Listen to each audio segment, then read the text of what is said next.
Yes, I, a special one from the CEO, stand coming with the spoon. And your boy, Friday the Southern Band, Charges on the beat. On the spoon to get your information. On the spoon to be part of our discussion. Spoon television. Spoon radio station. Spoon gonna tell you what is happening in Liberia. Spoon gonna tell you what is happening in Monrovia.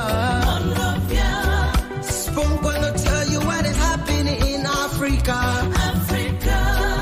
Just to spoon you will know. If the children crying for starvation, just to spoon. You want to get a news update, my brother, to spoon. You want to know what is happening in Monrovia, to spoon. Politicians want to make their decision, just to spoon. You want to know what happening in the ministry, to spoon. To spoon. To spoon. You from Vonjema, Maryland, to spoon.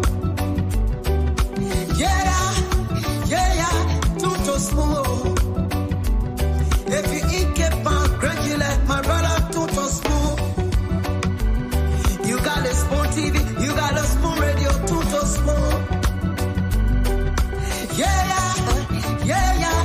To spoon. You wanna get a news update, to spoon. What? Yeah, Rastafari. Kilibamba, kilibamba, kilibamba, kilibamba, kilibamba, kilibamba. What I want? Yes, what you about today? Spoon TV. Yes, what you about today? Spoon TV. Spoon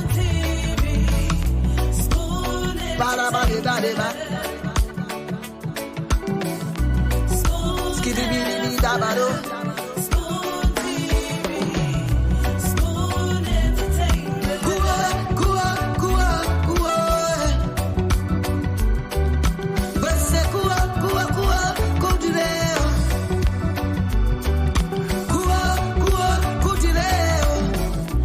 On the spoon to get your information. On the spoon to be part of our discussion. Spoon television. Spoon radio station. Spoon television.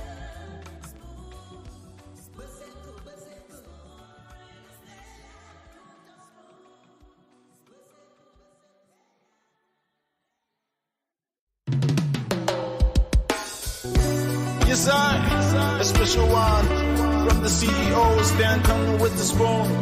And your boy, Friday the Southern Band, Charges on the beat. On the spoon to get your information. On the spoon to be part of our discussion. It's another beautiful day in Monrovia. Of course, from West Africa, we want to say good evening to all of you across the world. Thanks for joining us again on another edition of the program. This is Spoon Talk. We are back on your radio. Thanks to all of you across the world for joining us tonight. I'm Nelson Collet, and Spoon Talk is here tonight. We're live across the Spoon Network on Spoon FM 107.5, Fabric Radio 101.1. We are also live across the country on several frequencies. We are live in Bombay County on Trust FM, in Bon County on Premier FM. Trust FM is in Bombay County. Many thanks to Gibi FM in Kakata, Margibi County. Thanks to Trend Radio in Southeastern Liberia as well for always relaying the program. Spoon Talk is online as well. We're live on Facebook on Spoon TV, Fabric TV, and Super TV. You can also join us tonight on YouTube as always, and our YouTube handle is Spoon Talk Live. I'd like to say welcome. Thanks to all of you for joining us tonight. Kindly share the program as you come on. This is where Liberians gathered every single day at about this time to get authentic information about the happenings across Liberia, to know exactly what the policymakers are saying, what Liberians are concerned about, what those issues are that are making it up in the news, whether electronic or the print media. This is where you get authentic information. This is where you get the news. This is where we bring you face to face with the policymakers to discuss critical national issues. So I'd like to welcome everyone. Again, share the program as you come on tonight. Lots of great information to get here. As you saw on the different flyers we shared across our social media handles, we have two major guests tonight.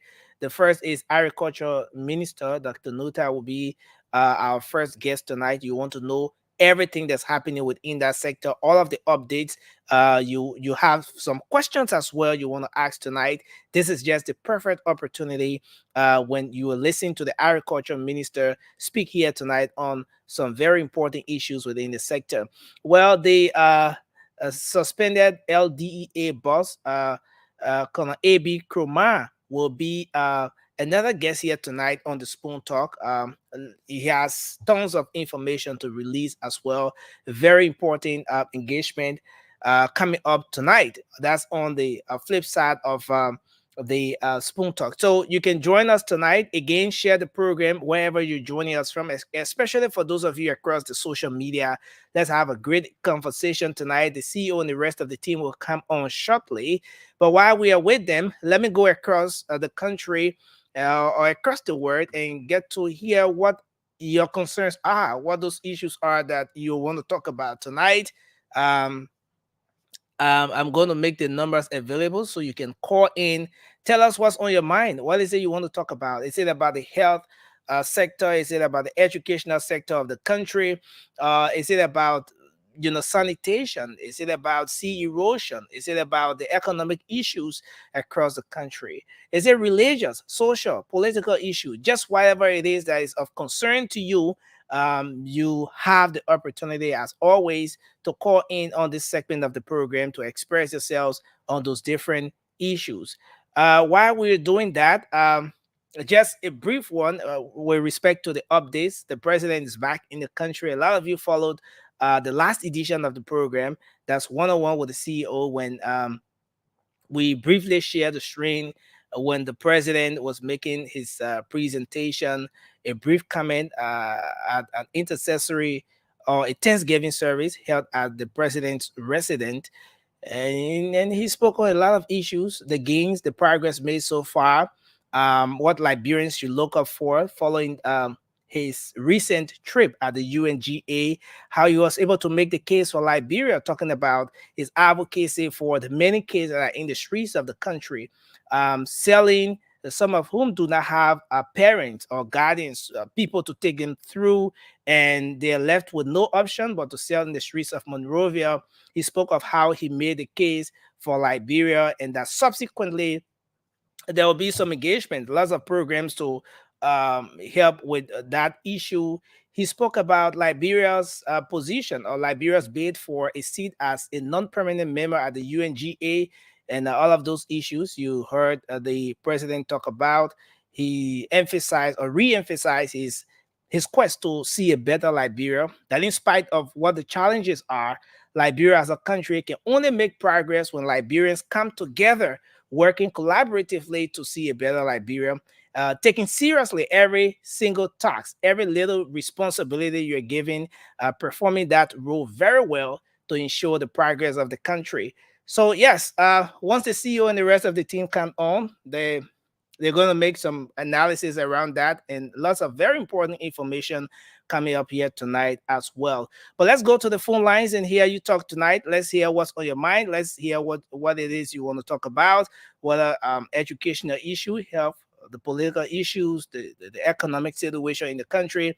The numbers to call tonight are 0555 101075, or you can also call the WhatsApp number that I'm going to here and make your input tonight on the program Spoon Talk. Spoon Talk is back on the radio. Let's take your calls now. 0555 and you can also call the WhatsApp number just scrolling on the screen there, and you'll be able to call in tonight. Make your inputs on the different issues in the country. Hello, your name and where you call from. Got some from District 10. Augusta, thanks for joining us tonight. What's on your mind? What on my mind is the school business, my brother. The school business getting so high on our children to even put in school this year is getting high. Very high, my brother. Is the constraint. I mean, you go to any school, my old school said charging, get it at university. I learned to you, it's not easy for us to send our children to school nowadays. Wow. Yeah, you know, the my old school and all charging over $100, 150 registration fee alone, 5,000 for what nobody know, and nobody talking. The education minister not anything. I don't know why. Thank you very much for your input. Thanks a lot. That's a very great concern. I remember some years back, at about this time, the Ministry of Education had a task force set up to visit the different schools across the country to regulate the tuition that both private schools and some of the other institutions were charging. Well, though it didn't bring about the kind of result, but maybe we should look at that. But let's take another person here. Hello, your name and where you call from. Okay, let's hear you. What I do, Mama, is that the issue about people bossing people over, popular people saying that they know nothing about it all around the Madingo Great, even Gator. When you say bossing people area, what do you mean? Yeah, breaking the area down. They say that Ali and popular were saying that they know about it, that individuals saying that they want to boss it down because they want to get to the private home. So I don't know whether government got idea on what happening. Yeah, the Ministry of Public Works is carrying on some demolition exercise as in line with their mandate to clear the alleyways and stuff like that. So probably that's what you're talking about. Yeah, but let's take another person. Hello, your name and where you calling from? Yes, you're live. Let's hear you. Yeah, what's on your mind? Yeah, still on the one poor in the trouble here. They say in the rescue. I believe in your station away and for that for Porter. Yeah, things are high in the city. Is that a rescue thing they say you're giving us? Thank you. Thank you for your input. Hello? Hello? Yes, sir. Your name and where you calling from? Yeah, I'm Arvin Jones, calling from the segment. Arvin, what's on your mind? Let's hear you. Yeah, what's on my mind is I want for President Waka to dismiss Amin Mullah, Mamaka Berete, and that was Jobo Jal. Why? Yes, and the reason is we voted for them for change. They said they came to rescue, but the people are doing things that are not that are out of the way, that don't work, and people are rescuing somebody. So let them dismiss people. Like God be fine. Thank you very much for your input. Hello, your name and where you call from? Yes, hello. Yes, sir. Let's hear you. You are live on the show. Thank you. My name is George Grier Jr. and I'm joining from Bannersville Estate. George, what's on your mind? Thank you. So what's on my mind this afternoon is the road that is leading from Freeport to town. Uh-huh. I mean, that road is so terrible. I know we are in the rain season. We are approaching the dry season. I hope that the government can be able to do something about the road. You see, the water is just sitting there, and it is very much down. You see the potholes. You have those big trucks with the container behind it traveling along. You have people on bikes. You have people on keke, which is not very good for people because anything can happen anytime on that road. So I hope that as approaching the dry season, government can be able to get those houses that's on the drainage and clean the drainage and be able to fix that road. I see that they are putting crushed rock there, but we hope that as we approach the dry season, that they can clean that road. So that's what on my mind this afternoon. Thank you. Thank you very much for your input. Hello? Hello? Yes, sir. Your name and where you call from? Yeah, my name is Moses Duo. I'm calling from Tubutro. Moses, what's on your mind, sir? Uh, and what is mine tonight is the drainage issue. You know, the drainage, when it comes to the drainage is clogged with a lot of deck. And PCC is looking at it. So it is not very fine for us. So at the end of the day, you'll notice that the water will embarrass the pedestrian and the whole street will be flooded. So we really need to do something about it. The other time we sang the song about the CEO, and I won $10, and up to now I have not received You it this sang. one You Saturday. said you sang the song.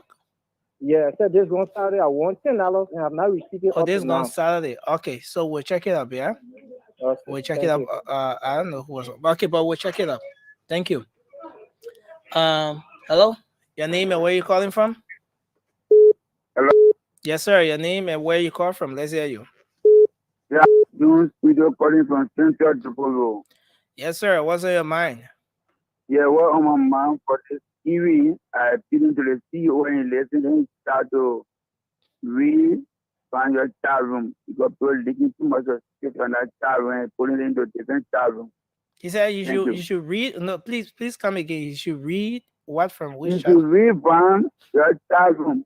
You should work on it. Well, people were in the chat room leaking things from the chat room and the different network. Is it Yeah, the late night chat room you're talking about? The Spoon late night chat room? I don't. No, I said the mainstream network show, the biggest show, the one that coming on now, we're already calling on. Okay, thank you. Yeah, please, then do that. Thank you very much, sir. Okay, that's my number there. And one people prove it, you can take that my number, or say prove it to you and me. Okay, thanks a lot. We appreciate you, sir. Thank you very much for your input.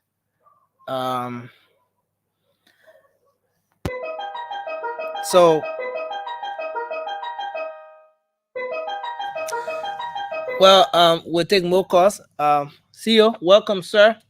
Here comes the That's why you got blue and I got blue on. I don't know, coincidentally. No, I have my camera set somewhere and I saw you were you were That's wearing why you blue. got blue and I got blue on there. So it's not correct though. You got blue and I get blue. Are you a seditious?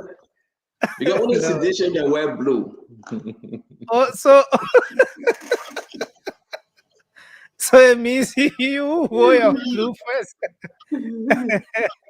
The Liberian people will be the judge. I'm gonna change to green. Only seditious can wear blue, Nelson. Where you got blue on? They're blue, not the CDC blue. Yeah, they're blue. No, that's not a CDC blue. We're different.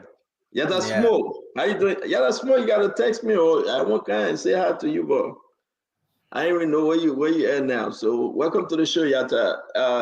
Albert Gibson, D. Steve, Eric, Dazi, they call him Parker, Maki Parker, John Oberly, Solomon Sa, Ebenezer Twe, Ruben,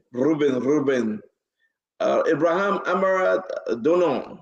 We want to welcome you guys. Continue to join us. Pierre Campbell. Listen, Matthew Gibson, Boris Johnson, Matot Doki. I want to welcome every one of you. Join us. Come, let's have a great show. The team will be coming shortly. Mr. Dwado and the Peoples, Acid Do, Uncle Samuel Jackson, Dom Fadika, UJ Hussein. You have Abdullah Mohammed is coming back after being off. Wait, that's where you going again? I'm here. That's where you're going to go again, Nelson. You scared? I'm not going to talk about your picture. Abdullah Mohammed will be back after taking 2 weeks off. You know he was bereaved, but he's coming back with fire. Acid Vi is not joining us today. I heard that he's undergoing operation. Don't mind me. I don't think that's true. I heard it. Dr. Richardson, and we got a video that Glennon was dancing. She was dancing buka. That's why I'm about to send the video to you. I want you to upload it. Yeah, she was dancing. She went down low. Go low, buka. See Glenny going low. Low, buka. Glenny went all the way low. Yeah, I'm telling you. Then we got I think Fatima is working today, so she off. I don't think she's coming on. And I also believe that, listen, we're going to be having Paul Kennedy. You know, Paul Kennedy, the American beat him, and you know, how you can call it, unmercifully or mercifully, which one? But they beat him, man. Mercifully. Yeah, they beat him. Fatou Sharif. Wow. Is this the Fatou Sharif from the Baburu girl or Fasu? Is that Fasu? Yeah, Fasu. Here's the issue. So my thing is that I'm not going to be the guy that he never knew him in his life. And that was a disgrace. But you know President Bouakai is back in the country. Will President Bouakai suspend pending investigation, or will he just open an investigation and say we will suspend later? Or I mean, what's the case with the president? All the hoopla we'll discuss it. We also want to discuss that the president is about to take a trip. He about to go visit the Pope in Italy. The president is on that trip. Fonati Kofa is on that trip. But something is hitting me though. Fonati Kofa is asking for DSA. I thought the speaker get his own budget. Why the speaker? No, y'all wait for the show. Y'all wait for the show. We got a lot to discuss. Remember, saying the bad man, leave me alone, man. Look at dwelling in the bad, baby, look out. Saying the bad man, let me enjoy myself too. Every day you enjoy yourself. So the speaker, J. Fonati Kofa, find Fonati picture for me. I'm begging you, find a picture for me real quick and put it up. J. Fonati Kofa. If it is true that Fonati Kofa, the Speaker of the House of Representatives, is asking for DSA 2,600 and change. I mean, I'm kind of wondering what's going on here. When you have Francis Dobo say he must go to a trip in Geneva, Switzerland, they are asking for 20,000 United States dollars. Listen, whenever I say the thing, I will just say, we have the documents. That's how when you come in this Dwalu. Anything I say, just say, we have the documents. It is important. My people, you can hear the one today. Anywhere you find yourself. Fonati Kofa asking for 2,600 to go on a trip as a DSA with the president to Italy. The speaker budget. Can somebody tell me the speaker budget? What is it? If this is true or somebody trying to eat Fonati DSA money, either or. But anyone waiting for me to come on? Listen, I want to stand up today and just do my show by standing up. Today, I will do the show by standing up. Seriously. Today, I want to do that because I'm on fire. I'm worried about you, man. Fadiga, I don't care about you. I'm on fire. How can Fonati Kofa ask this? That's my own man. I'm my own cool man. J. Fonati Kofa. He is saying the only way he will go on that trip with the president, except he gets his DSA. I will discuss this today. I have the document that the Secretary of the Senate, how do you call it, guy, Nabula Sebe, Francis Dopo, and my own cousin, Donkey, Fasano Kante. They are requesting 20,000 and change to go on a trip to Switzerland.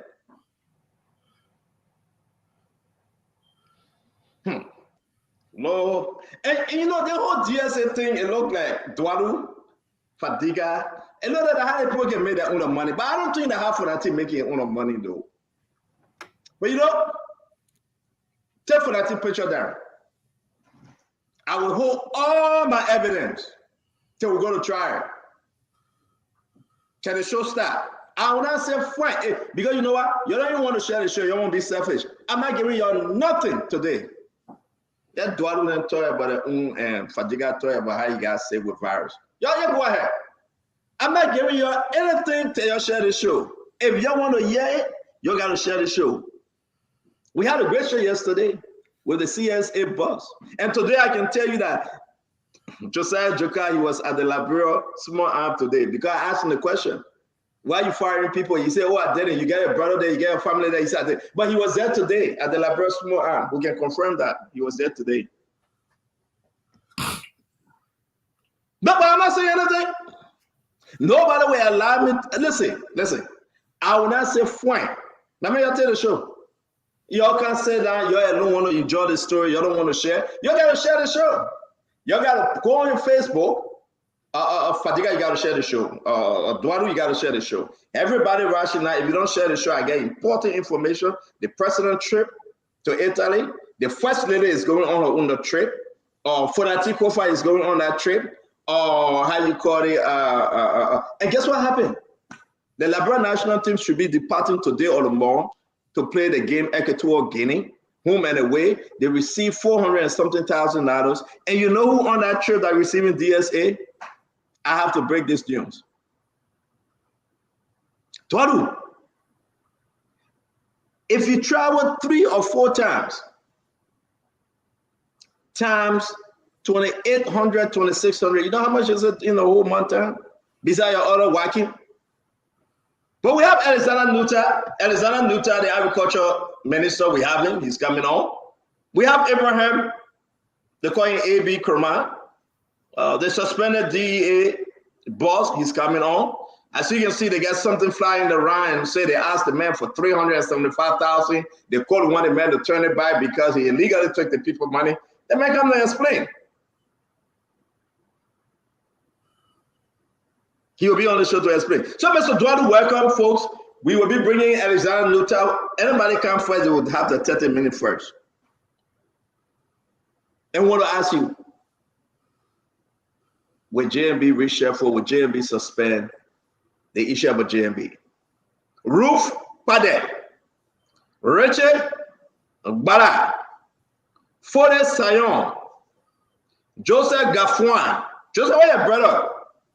Where your brother name, finance minister? I think like brother, he calls him Gafuan. Where your brother name, man? Where's the finance minister name? Augustine. Augustine Paye Gafuan. Augustine is... Spell you. My own pronunciation bad. But it's spelling wrong. I mean, uno spelling different. My own pronunciation bad. Do not show you bad. There you go. Okay. Augustine Paye Gafuan is in a hot water. I told you, when this minister took over, I reminded the Liberian people, Duadu, this will not be the Madame Salif Augustine Paye Gafuan, where you have money coming in, NGO and everything. No. This is the dry rest Augustine Paye Gafuan this time around, where the country is dry and everything is going to be deho. This Augustine Paye Gafuan is not the Madame Salif Augustine Paye Gafuan. And we'll talk about that. I know what I'm saying. And we'll discuss that. Ladies and gentlemen, boys and girls, in the perfect keyword, boys and girls, we do not take fraud to a beauty pageant, but we're here to do the spoon talk. In the back, it's a minister, Alexander Nuta. Is that Alexander Nuta Jr.? I don't think he need to be called Jr. because he can't be called Jr. no more. But Mr. Duadu, talk to us. Hussein Fadiga talk to us, and then we'll bring in for the first segment. We'll bring in Mr. Nuta, the minister. Then from there, we'll go to AB because we got a lot to discuss today. We got a lot of documents. We got a lot of information. We want you to go home with something today, something very interesting. So for our guests tonight, it will be only between 30 to 45 minutes. They will give it the best shot, and then we will go into the conversation. Again, I will ask you, wherever you find yourself, turn to spoon. Please. Mr. Duadu, take it away, my brother. Thank you, Stanton. My brother Fadiga, pleasure seeing you. You're looking much better. Delsing, how you doing, man? How you? Look, everybody to the audience, man, you're welcome to the show, Stanton. You know, reading something Monty Cully posted today that we are giving MVTC $4,000 in the national budget. I've not verified that, but Monty doesn't have the habit of posting wrong information. So I want to go through that to see if we're giving MVTC $4,000 for the entire budget, and we are giving the security of the president close to $11 million, agriculture $5 million. We can continue to talk, but if we don't put the money in the right places, I listened to the president when he came back to the country, made a lot of promises. I'm hopeful. And sometimes people say, but Duadu, you really get strong how you continue to be hopeful. I have to be hopeful. This is all we can do. The president says it is time to develop Liberia. We should not keep running to America. We should not keep running to other countries. There's nothing they're doing in their country that cannot be replicated here at home. And I believe that wholeheartedly, Stanton. The president seemed genuine about this. The only thing I pray for now is he has to put boot to ground. Let's see that manifestation or that follow through in the country that translate into action on the ground. That's what I want to talk about. If you provide job for my people, young men and young women are going to work, families can stay together. I think it will be action in the right direction. But we are still hopeful. We're keeping our fingers crossed, Mr. President. We hope that you can do what you've said when you said at the airport. What do you got? Yeah, Dwalu, I don't want to look good. I feel good, actually. That's good. But nice for the last few days, I think I've covered well. But two things that stuck on my mind. The president's speech yesterday. We saw the human side of the president that we don't usually see. I think he forgot that he was president, and I think he just wanted to make a passionate plea to the Liberian people. And I learned few things from his speech. The president knows a lot. the people think that he knows. He's abreast with a lot of things that are going on. He's someone that takes his own time, but people think that they're running ring around him.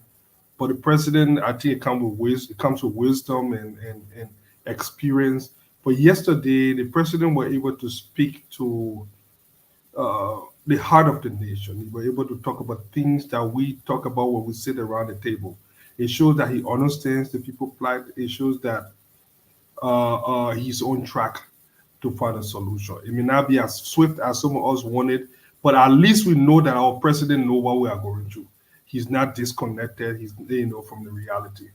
And other things happen. I listened to the show yesterday. One thing, I know this is just an intro, but I was bringing so much to talk about it. There was that loan scheme through EcoBank.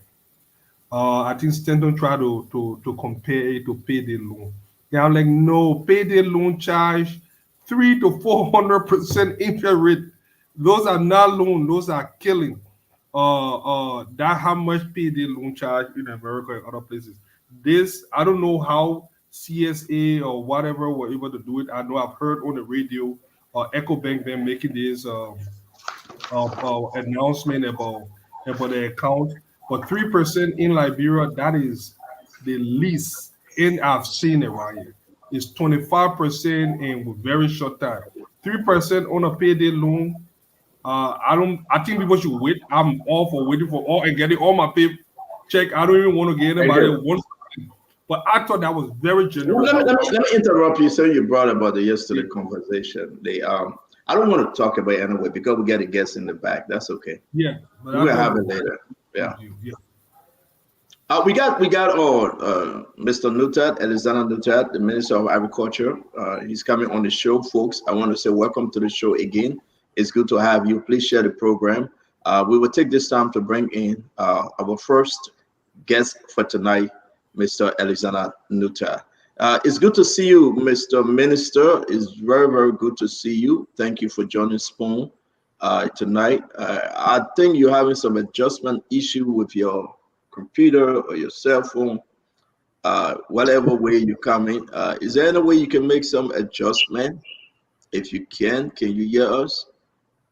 I think I can hear you clearly. Do you hear me from your side? Yeah, but is your camera, position well because it's shaking you and. Yeah, I think I'm in a rocking chair, so the camera will be shaking. All right, you want to reposition, not to interrupt our conversation, please, and then I can bring you back on. All right, so let allow the minister to reposition and set his camera because it's shaking a lot. Dwalu, Agriculture Minister Alexander Nuttall, he's our guest tonight while he settled in. Let me hear your expectation from the interview tonight. We're going to hear what he's about to say, though. I was fortunate to sit with the agriculture minister, me and my delegation, when I was in Liberia. Let's see if he remembers. We took some pictures. My thing is, I want to hear. I've read through his agricultural plan for the country, but then he come here and create a summation for the Liberian people. what is the direction he's seeking, and number two, most importantly, how he intends to secure the funds to make sure he achieved the agenda of the Agriculture Ministry. That will be something I want to hear from him tonight. Given that the Agriculture Ministry budget was reduced, what was the reason behind that? Well, how did he push back? What's going on? I know agriculture was a crucial part of the President Bouakar's agenda. Is it still part of that agenda? Is he pushing it forward? How can it be part of the agenda if the cost is being reduced? So there's a lot of questions that we do have. We're waiting for the minister to come and see what he has to say. Thank you, Mr. Duarte. Fadiga, real quick, the minister, I can see that he's setting in, but what say you, man? What's your expectation? What do you think he's about to say that will be new to the Liberian people? Well, I know they have launched a lot of stuff. One of the things I really want to hear about is that comprehensive food security and nutritional survey. Look, we all know hunger is one of the major problems in this country. And I've lived in rural America. I've lived in those small farming villages. We call it town in the U.S. and I've seen how they have done it. One of the reason farmers are very successful in America is because they are heavily subsidized by the government. The government literally pay people to feed their own people. Yeah. And they sell the surplus to other countries. I don't know why it is difficult for similar scheme to work in Liberia, but I'm very concerned. I want to know why is it's not happening, because thank you. You know, food spoiling. I mean, food spoiling Liberia. Yeah, some of the farmers from there a lot. The farmer people, I tell you, say they gave the picking them food in the rural area. Yeah, because they gave picking them food to eat that over here, picking up with no. Away. Okay. You know, it shouldn't be that way. That's it. Your food can spoil in your house. That's what food that's spoiling. But again, the minister is still trying to get settled. I'm still saying. I hope he gets. I wanted to say. Sorry, I didn't want to call you. I'm a lover of salmon fish. I went to the supermarket and I kid you not, salmon fish is more expensive than America in Liberia. I hate salmon fish. I don't like it. I like my tilapia. I like my croaker. I like my cassava fish. I like the tilapia with the ajeke. I don't like the salmon fish. Yeah, salmon fish yeah. No problem. I like my poor fish. Salmon fish for what? No. Don't give me salmon fish. I don't like it. Yeah, I want to know to what happened to our fish. You can get shrimp. You see something. You got a woman know what she say. You're gonna call. Call fishery. Call Emma Glasgow. No, that fishery big man here. You will tell what happened. She will tell you what happened to all the fish and the shrimp and the crawfish. So call Emma Glasgow. She stayed there. Emma said she go anywhere. A week ago. She called me, oh, buddy, I'm here for you. Emma said she ain't going anywhere. She said even Joseph Berger fire her, she ain't going. She will stay there. I like her though. I mean, we can be our flower. Listen, man. Listen, it is what it is. Let's see if Mr. Nuttall is ready to come on. I think you're much better, Mr. Nuttall. It's good to have you. Can you hear us? Thank you, Stardom. I can hear you clearly. Thank you very much. Let's make this thing happen today, folks. Again, we have the Minister of Agriculture, Minister Alexander Nuttall. Again, he's our guest. The next segment, we have the suspended LDEA boss, Abraham Kroman. He will be our guest on the next segment. We only have Minister Nuttall for 45 minutes, 30 to 45 minutes. We'll go to the phone line, and then we'll bring in the LDA boss. Then for another 30 minutes, we go to the phone line. Then we do our post analysis involving everything I told you. Don't forget, I told you about the president trip to Italy. I told you that Fonati Kofa will be on that trip, but Fonati is asking for his DSA. We have document I have Fonati need. He's asking for 2,600 United States dollars. I told you the trip to Switzerland, Geneva. Again, Francis Dopo, Senator Dunkey, and the Secretary of the Senate will be on that trip. They are asking for over $20,000 to go on that trip. And I also tell you that this thing is happening from the Public Work Ministry. We're coming down everywhere in the country. We get the good, the bad, and the ugly. You're going to have a wonderful time here tonight with the Spoon family. Welcome to the show, Minister Nuttall. It's always good to have you talk to us. What brought you in today, sir? Thank you, Starter, and thank you to the Spoon team. Let me thank you for this opportunity to come today and speak to our people on what we are doing in the sector. And I'm glad one of the panelists there spoke about the National Agriculture Development Plan. I'm going to be starting with that to tell the Liberian people the plan we have for the agriculture sector and what we intend to do with the sector over the next 5 years. Just to give a little bit of context, after we got appointed to the position, and before that, we have been associated with the agriculture sector for a while. So we wanted to understand how the sector operates, what are some of the challenges to enable us prepare adequately to address those issues. One of the areas that I saw when I was out there as a private sector actor working for international organization and also a professor at the University of Liberia was the donor funded projects that go to the sector. Over the years, Liberia has received a lot of donor funding in the agriculture sector. So we were able to review just 20 of those projects implemented between 2010 and 2020.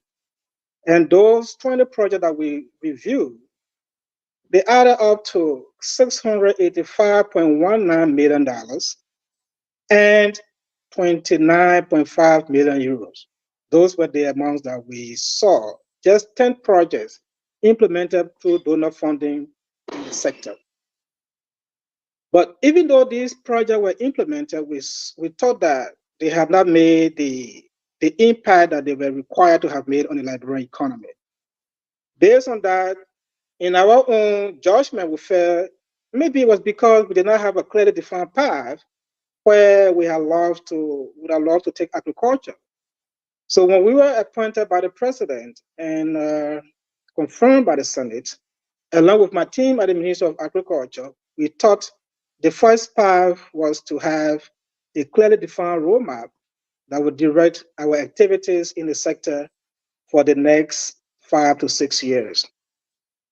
So we got on a journey to develop what we call the Liberian Feed Yourself Agenda, which is our National Agriculture Development Plan that will guide us from 2024 to 2030.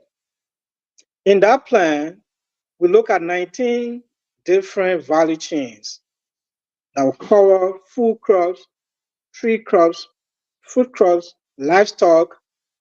We look at also the fishery sector.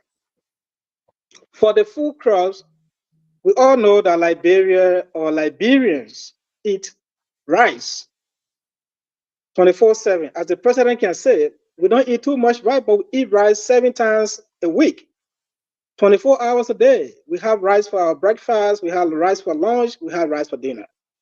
So rice then became a top priority in our national development agenda for the sector.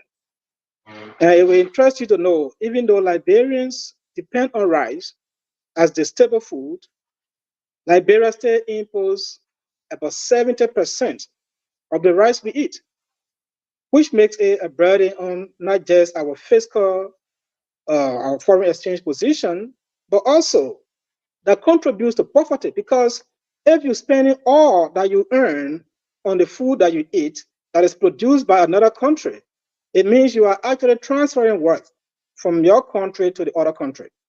So we felt that, well, one of the key priorities that we should be looking at would be rice. And that was through the guidance of the president. The president made it clear to me that if we cannot reverse the situation in the sector, then we have not succeeded in anything. So he made it our business that by the time he leaves office in 2030, we have to reverse that ratio. We should be producing 70% of what we eat and probably depend on the market, external market, for 30% of what we eat. So we went to the plan development with support from the technical arm of the UN, the FAO. We put together an elaborate program that's supposed to see agriculture in the country develop. And our target for rice production, we said, well, for the next 5 years, we should develop 50,000 hectares of lowland. That's the sum around the country. To do that, we needed to be tactical about it. We developed the investment plan to see how much we need to spend on rice production. We also know that cassava is one of our staple foods.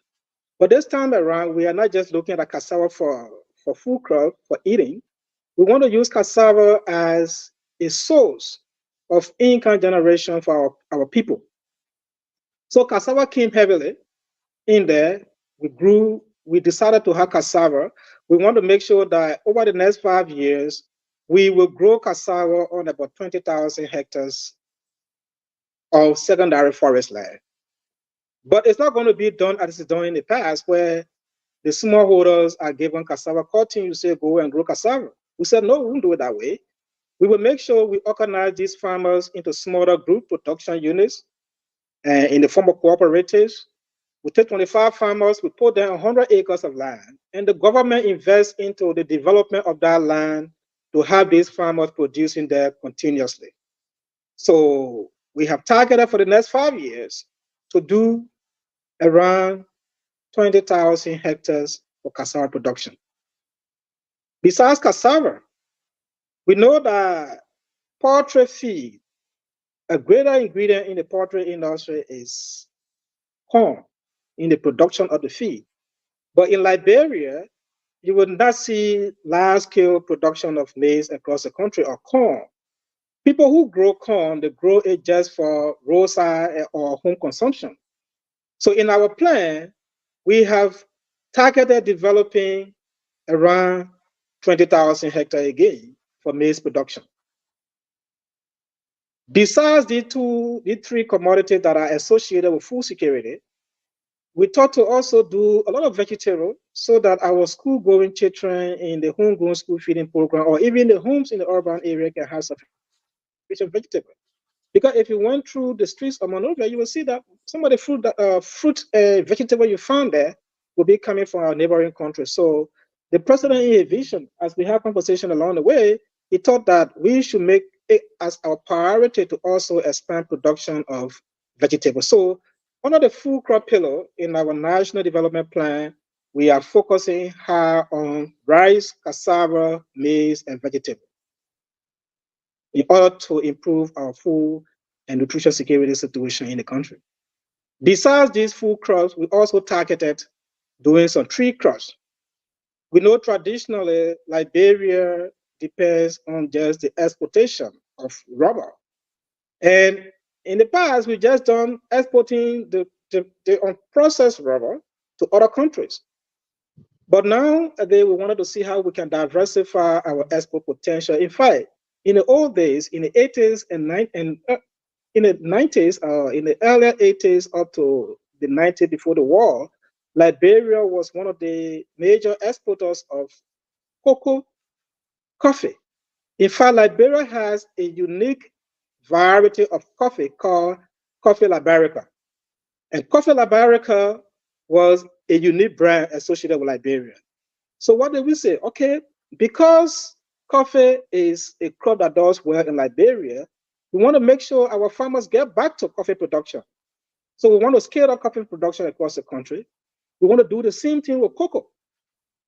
Cocoa right now, we know on the international market is a money-making crop. So we want to be able to support our farmers to expand production of coffee across the regions that produce cocoa and coffee. We want to expand production there. Besides these two crops, we also want to make sure we can support production of cashew, which is also a very good income generating agricultural commodity. In fact, some countries in the region, the Cote d'Ivoire, Ghana, or even Guinea-Bissau, they do a lot of cashew. We think we can take advantage of the cashew market, but we can only do that by supporting domestic production, even though since our farmers are not much involved with those. So we wanted to focus on those. And we also want to be able to do some fruit crop, avocado, papaya, citrus. We want to be able to grow more of this. So in the crop sector, we will be looking at tree crops, food crops, fruit crops, and other commodities that support farmers' income generation. Besides the crop sector, we're looking at livestock. Prior to the crisis, Liberia has 7 ranches across the country where we grow or we did rearing of animal. We had the Sankey farm where they have poultry. We had, the Philadelphia in the southeast. We had a couple of areas. In fact, the Panama where they were growing cattle, and then we had the Panther range where President Tolbert had his livestock rearing. So several of these ranches across the country, we thought we can actually revamp them through both government and private sector initiatives. So those are all part of our plan. We want to also be able to expand the poultry industry. And this is why maize production becomes critical. And let me just tell you, I venture into poultry production before I became minister. Even when I became minister, I still continued, but I had to leave it because it's just so costly. I started with 150 layers, but then later on, it ended up to just 66 layers. 66 layers, I actually spend $80 every 10 days. I will buy 2 bags of feed from Bragg to go and feed the layers for 10 days. And in 10 days' time, I will produce 1 carton of eggs. And the 1 carton of eggs, I will sell it for $60, even though I spent $80 to produce it. And the other reason is those who are producing feed locally have to purchase the corn from Guinea or Cote d'Ivoire. So we said, okay, let's expand maize production to enable us produce sufficient feed locally to support our poultry industry. And most of the poultry producers, they complain about feed. Even the largest one that we have, they all complain about feed. So we thought improving the poultry sector will depend heavily on what we do with maize production. So besides all of these value chains we talk about, we also want to be able to improve on some of the cross-cutting activities that support development of these value chains. That's where we talk about establishing a mechanization center, because we do not want our farmers to just engage in agriculture the way we did it before, by giving them cutlasses and hoe. So what we do now, we organize them into groups and we provide land preparation services.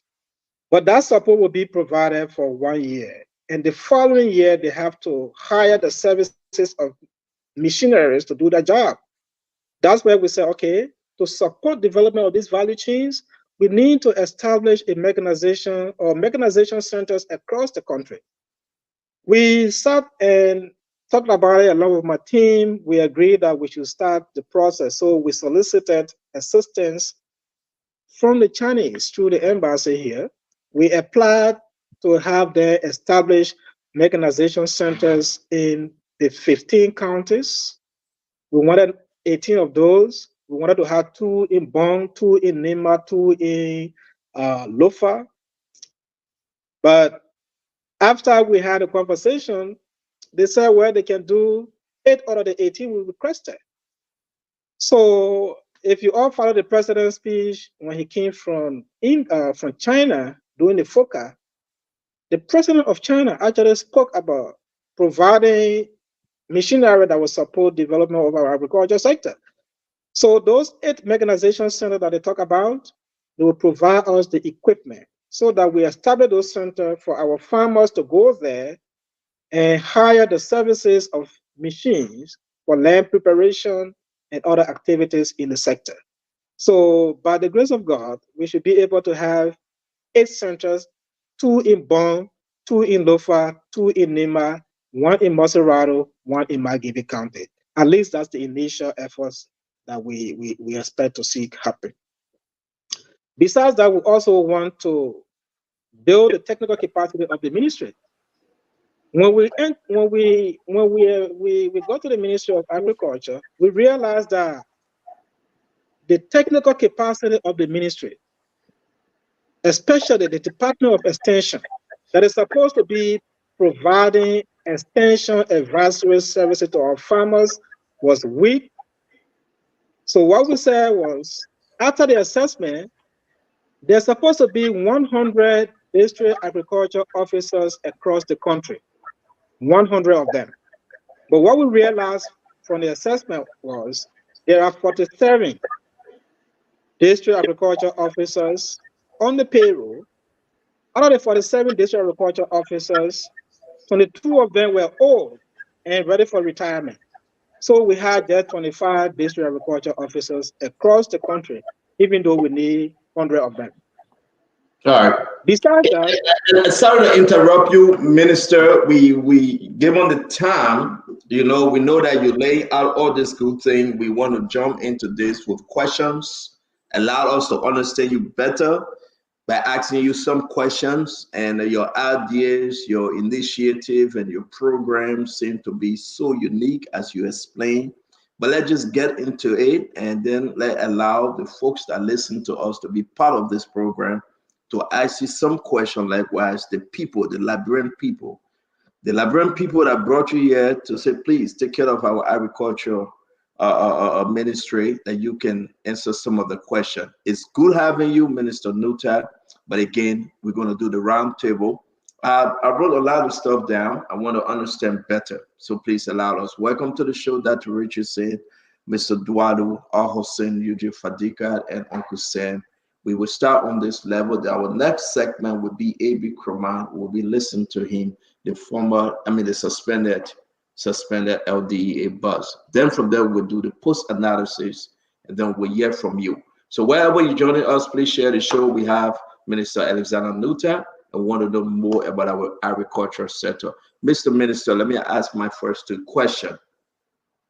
Information going around, if it is true, please. The government of former President George Manneh Weah generated a lot of money when Jenny Cooper was serving as agriculture minister. We understand you have some consultancy or some working relationship with Madam Cooper at the time, so you know better than I do when we talk about money coming in for the agriculture sector. Now, how they spend the money would be a different story, but they generated a lot of money. Where are you with everything out there in bringing money into this industry and not just talking like the Liberian people can see? What have you brought in money-wise? What have you generated to speak to the Liberian people? So you're talking about farming, you're talking about swine farming, you're talking about fishery, you're talking about this. Help us understand you better. For 9 to 10 months, what have you brought in to help this part of the government? So, but before I answer your question, let me just clarify something. I never worked for Jenny Cooper when she was Minister of Agriculture. In fact,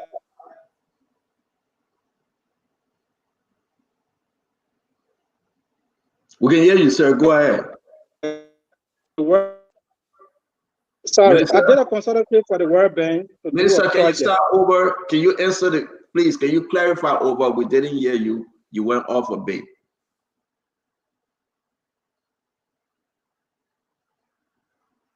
Hello? Sorry, can you hear me? Yes.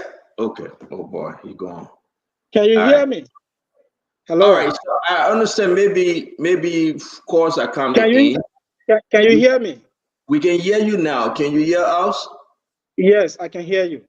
Can you please clarify over that? Because I said probably you work for Madam Cooper. Can you please clarify that again? Yeah, I'm trying to clarify now. I said I never worked for Minister Cooper when she was minister.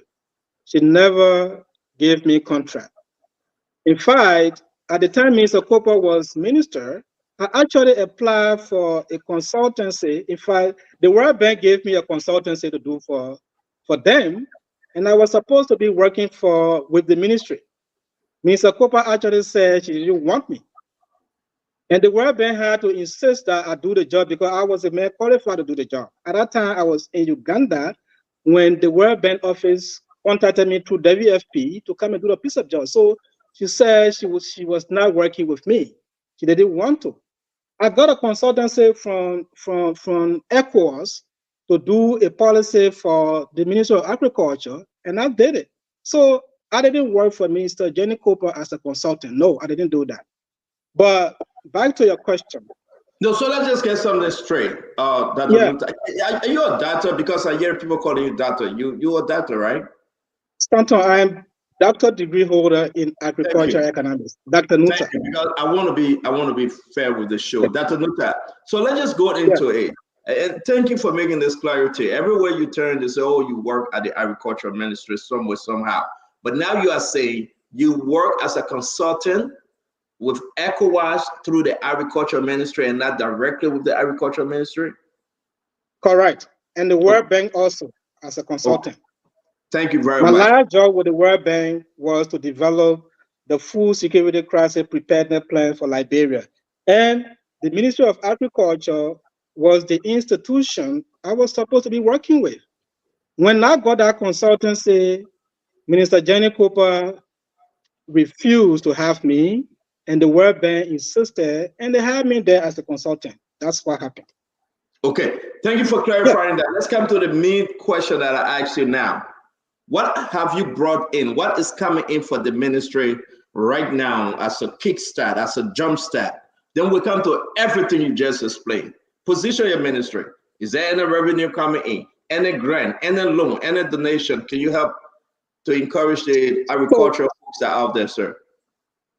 What we have done right now, in June, the African Development Bank approved a $10 million additional financing for one of the projects that is currently ongoing, the Saffron project. That $10 million grant will be used to support some of our projects. In the same vein, we've been working with other institutions because you see, we talk about rice production. We have been able to bring in the country 20 new varieties of rice that we got through our membership to the Korean Africa Food Security Initiative. Those 20 new rice varieties are now were sent to CARI. CARI is trying to multiply them and do some adaptability study to see what we can do. Because one of the things that we've seen is people complain Liberian rice are not palatable. So we went and asked these people to bring some of the same variety of rice that are imported to the country for us to use. So we are multiplying them at CARI. We were also able to work with the International Institute of Tropical Agriculture, which is the IRTA in Nigeria. We signed a memorandum of understanding with them to enable us have some of the improved varieties of cassava, corn, and soybeans to grow in our country. Those are on our way. And if you heard me say, we had a conversation and went to China, signed an MOU with the Chinese government through the Ministry of Agriculture to support our mechanization drive. And those initiated that were started there, we finalized it with the embassy in Monrovia, and through those, we were able to bring in we are able to secure some equipment that should be coming in over the next 3 to 4 months in Liberia. So we've made some effort, we got some MOU, and you gotta know, getting money from this system is not something that is just automatic. So right now we are working on a couple of projects. In fact, we just had meetings with the World Bank. We are working on projects, developing projects that will be finalized. We've been engaging the European Investment Bank to support rice production.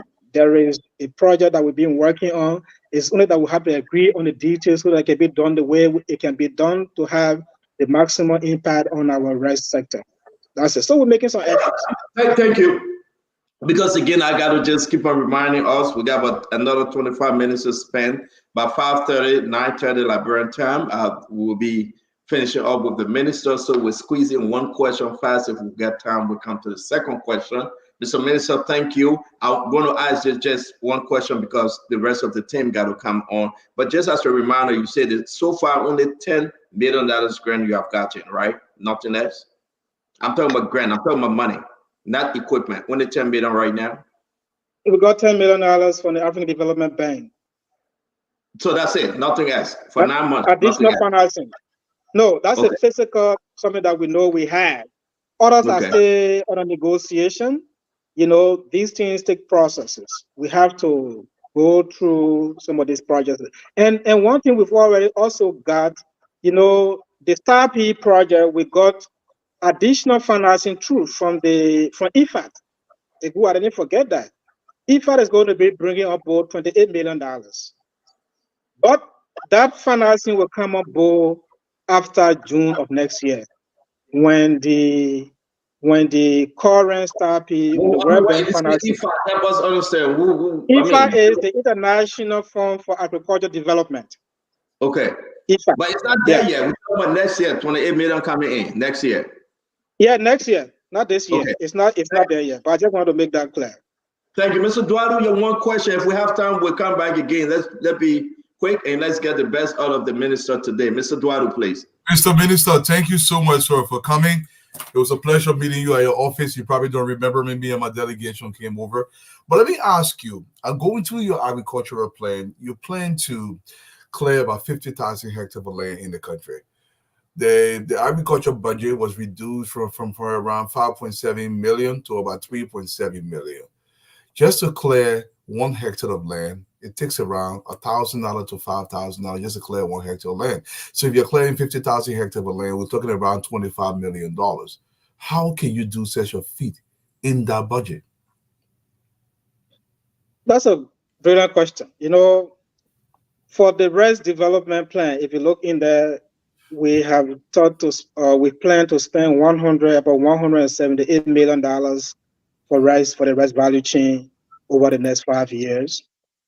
And I think it's something that is doable. In fact, just for this year, through some budget support we had in the pipeline from the African Development Bank, we've already supported farmers, about 197 farming group and individual. We are supporting them to develop 1,200 hectares on the emergency rice production offensive. These individual farmers and cooperatives have signed contract with us. We've given them money for land development. We've given them input to support their production this year. Yeah, it might sound ambitious, 50,000 hectares, but we think it's something that is doable if we just use judicially the money that will come to the sector. I was in a meeting with development partners today, the major partner. We sat together. Right now, we are trying to see what they have in the pipeline for supporting the plan. Of course, rice is a priority. The partners will be circulating to us the metrics of all the current and pipeline assistance. So yeah, everybody is upbeat about realizing the objective we set, especially for rice production in the country. We are going to meet those, the target we set for rice production. So basically, the money we're giving to you cannot do anything. That's my main question. The money come again? The money that the government of the Republic of Liberia budgeted for is not going to help you in a way, shape, or form because it's almost a chicken feed.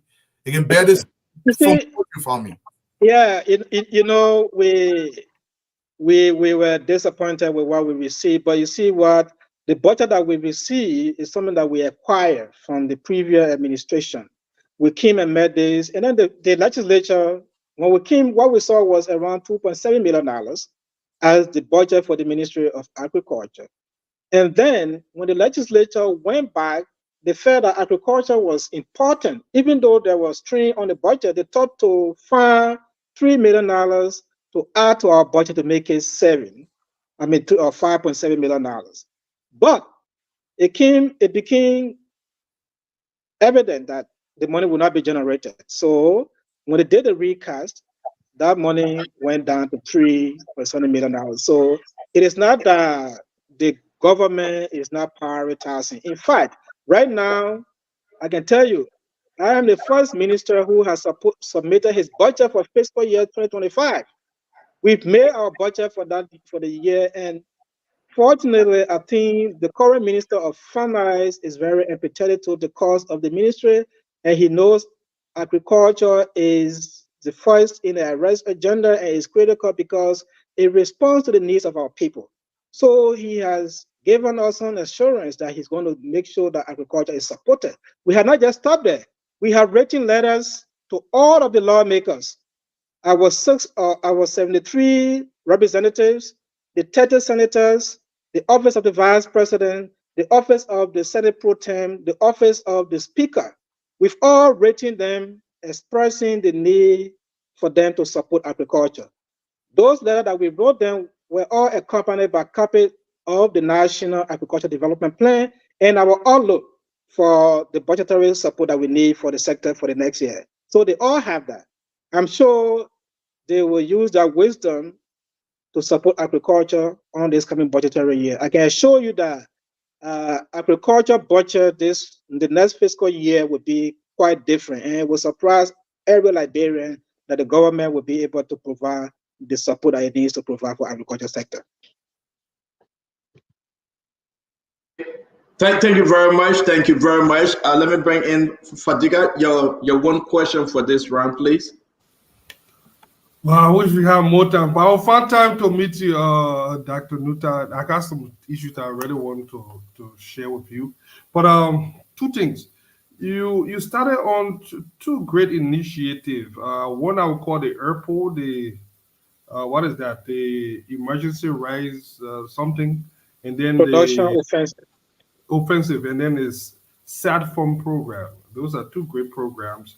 But with the ERPO, one of the problems that I have been cited was the issue of land ownership. And we all know how that is could disrupt the process. What have you guys done, or what are you guys doing with the issue of land ownership, especially for those farmers that are involved? So for the farmers that are benefiting from the project, we want to make sure the land they are producing on is theirs. Or if it is not theirs, they should give us some documentation that might be transferring ownership to them for a protracted period. Because we are investing in development of the land so that they stay there and produce continuously. So when we recruit you, we make sure you have some proof that you own the land or you have user rights to that land. Then you must be a registered entity to prove that you are somebody that we can do business with. You know, I have the list of beneficiaries, which I'm going to be calling tomorrow, not here, on another program. I'm going to be calling all the beneficiaries, their location, their contact number, so that our audience will call them and find out from them what's obtaining. We will do that tomorrow. Call the name. We'll go to Mika and do that and call the names tomorrow. I know we don't have sufficient time to do that here, but we will do it tomorrow to do that. Yeah, we are doing the same thing, like I said, for cassava production. Those who are into cassava production, we organize them into 25 persons and put them on 100 acres and develop the land for them and petition into 4 acres per person, so that each of those individuals will continue to produce cassava on that land and selling it. Right now, we have 800 acres that we have done land preparation and planting cassava on in Cape Mount, in Margibi, in Bong, and Moserado counties. Each of those counties has 200 acres that we are planting cassava on.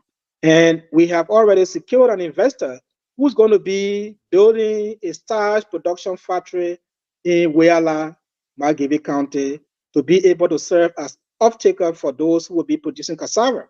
So by next year, January or February, we'll be launching that project to see how we can create market opportunity for those in the cassava production. Thank you very much. Thank you. I'm going to bring in Uncle Sam Jackson. Mr. Jackson, please, your question for Dr. Nuttah. Dr. Nuttah, my friend and brother, you threw me away, but that's okay. I still love you. How are you? But man, you celebrated. You and I have the same birthday, but your own was too bigger than mine. You didn't care for me. I called you. You didn't answer my call. Oh my God, mine was 71. So 71, we got to have a big show. Okay, well, look, Dr. Nuttah, I just want you to explain to people, you mentioned, and I'm going to take it, one at a time, right? I'm going to ask you a question on coffee and cocoa. The last time I was doing a study on agriculture and economics in the country, I found out that the export of coffee and cocoa didn't surpass 3 million. That was a few years ago. Has that figure surpassed 3 million? And what exactly are the obstacles and challenges in the coffee and cocoa industry that make Liberia to be such a low producer, considering the fact that Cote d'Ivoire and Ghana are the two largest coffee cocoa exporters in the world? What are the problems? What are the challenges in the coffee and cocoa production in Liberia? Okay, for coffee, let me go first to coffee. Coffee for a long time since the war has been abandoned.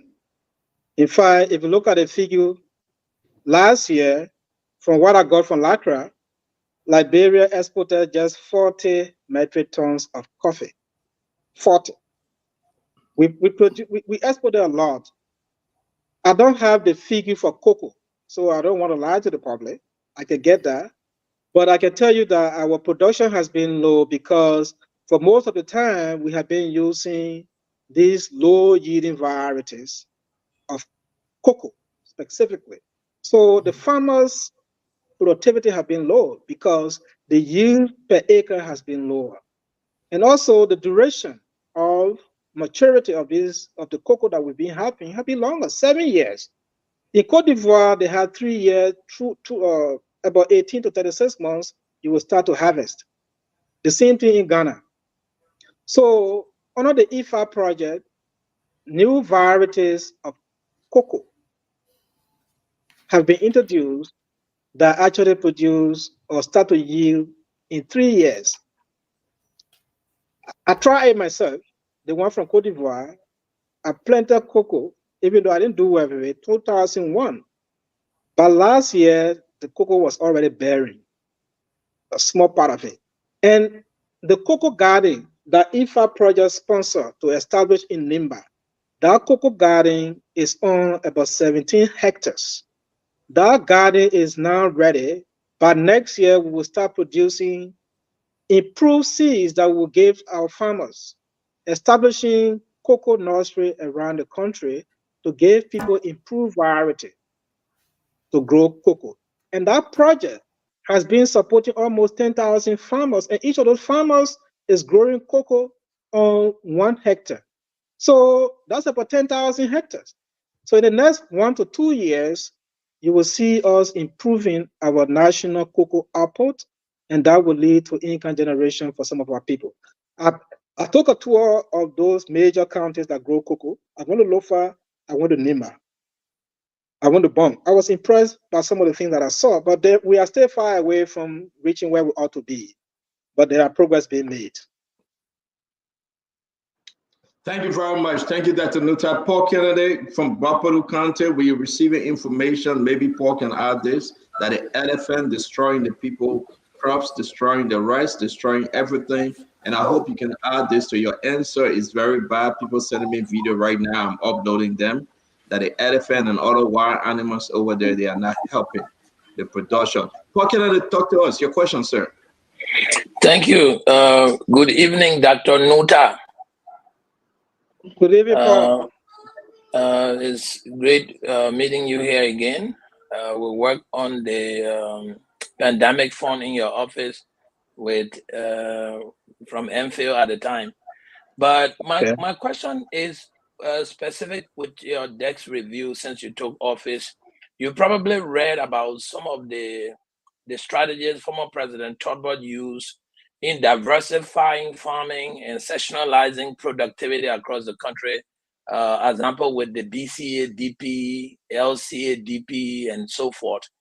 Dr. Nuta, what are your plans for diversifying farming as specific to identifying a kind of product that each county would be proficient in, like maybe Lofa, sectionalized to doing rice, Nima, sectionalized to doing cocoa, Bapulu, sectionalized to doing sugarcane or cassava.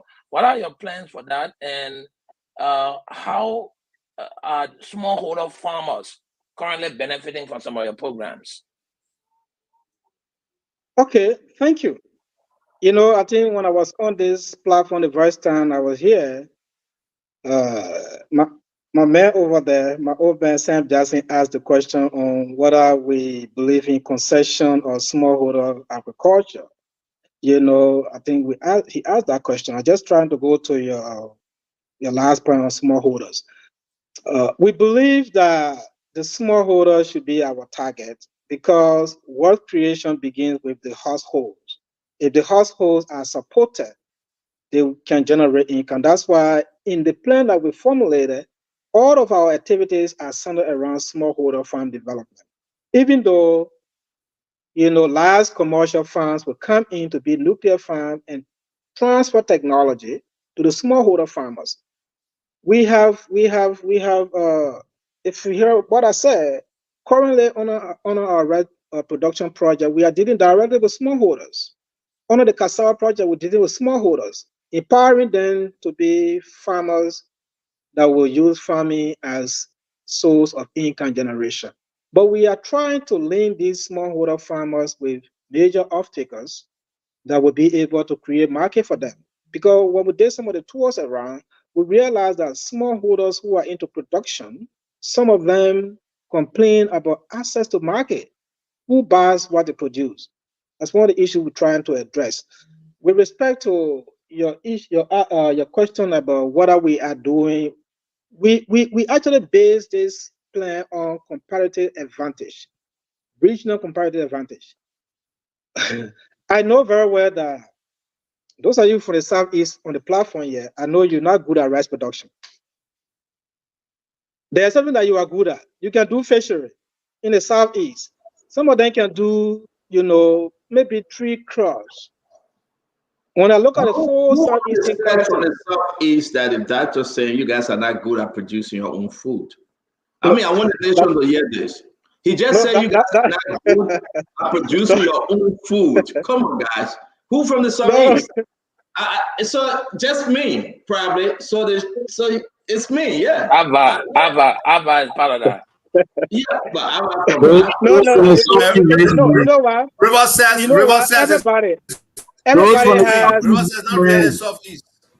everybody has competitive advantage, even as individuals. We have strengths and weaknesses.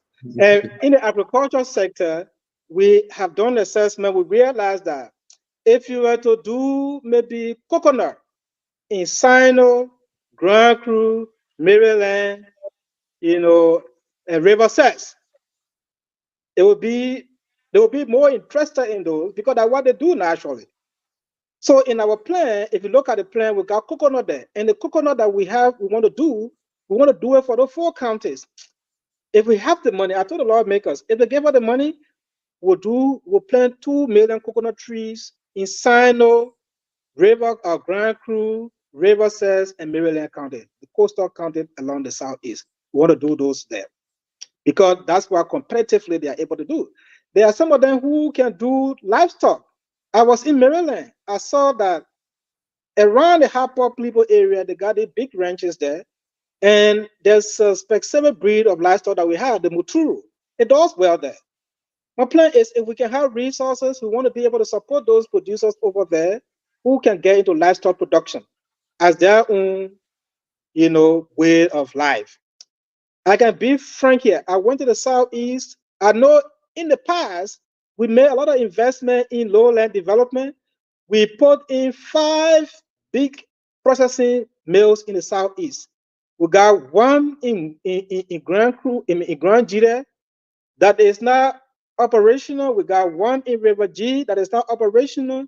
We got 2 in Maryland, not operational. The one in Grand Cru, they took it there, SAPA took it there, around 2010. That machine is still packed there. Nobody has used it. I went to River G in a place called Jacket Camp. The rice mill that was built there. The rice mills that nobody uses it. So it is not their fault. We did plan well because if you were to put that mill in Nima County, for example, the Nimbarians, they know how to grow rice. If you were to put it in some of those counties that grow rice as a culture, then of course your investment will have better return. So what we want to do now is to see if you can do rice, we support you to do more rice. If you can do cassava, we'll make you to do more cassava. That's why we are saying on our cassava production project, we are targeting 6 counties: Grand Bassa, Moserado, Margibi, Bon, Bombing, Cape Mount. Those areas are areas we think they will do well with cassava because they do it naturally. And even Bapolo. But these places, you can't say where you do massive rice production when that's not the culture. So we are looking at competitive advantage when we're doing our implementation and our planning. Thank you, guys. We're going to take one or two more questions for Dr. Nuta because we got 5 more minutes and we want some folks out there to ask questions. Please, if you do not have the chance to ask your question, we ask you to please consider you will go first when AB comes on. AB is in the back. The suspended DEA boss, AB Kraman, he's coming up. Please consider us, Dr. Nuta. You are always welcome on Spoon. We try to cave in this 45 minutes to give our guys a chance to engage you. Big initiative, $10 million you're talking about. I will come in with the machine issue. Those are yellow machines coming. Those yellow machine, additional yellow machine to the 285 yellow machine from Amakability. You can say if you want to speak to it, but I'm not going to hold you to it. We're going to bring in Dr. Richardson, and then we're going to bring in who came next. I don't know who it was between Alpha and Dr. I think it was Dr. Bople. So Dr. Richardson will come in, then Dr. Bople. No, I came on before him. Okay, we'll do many money go. Dr. Richardson, please. Dr. Nuta, thank you for coming to speak to the Liberian people on Spawn. If I was in control, I will make it mandatory for all of the ministers to at least allow the public to know what they are doing in their ministries. My question to you, you discussed all of these different projects.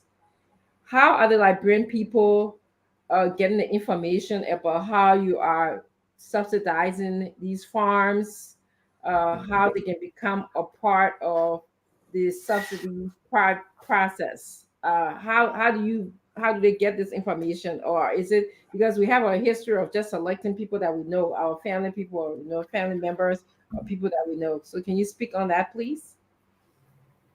Okay, the current project that we are on, we went on the air and announced it. It was also published on our website.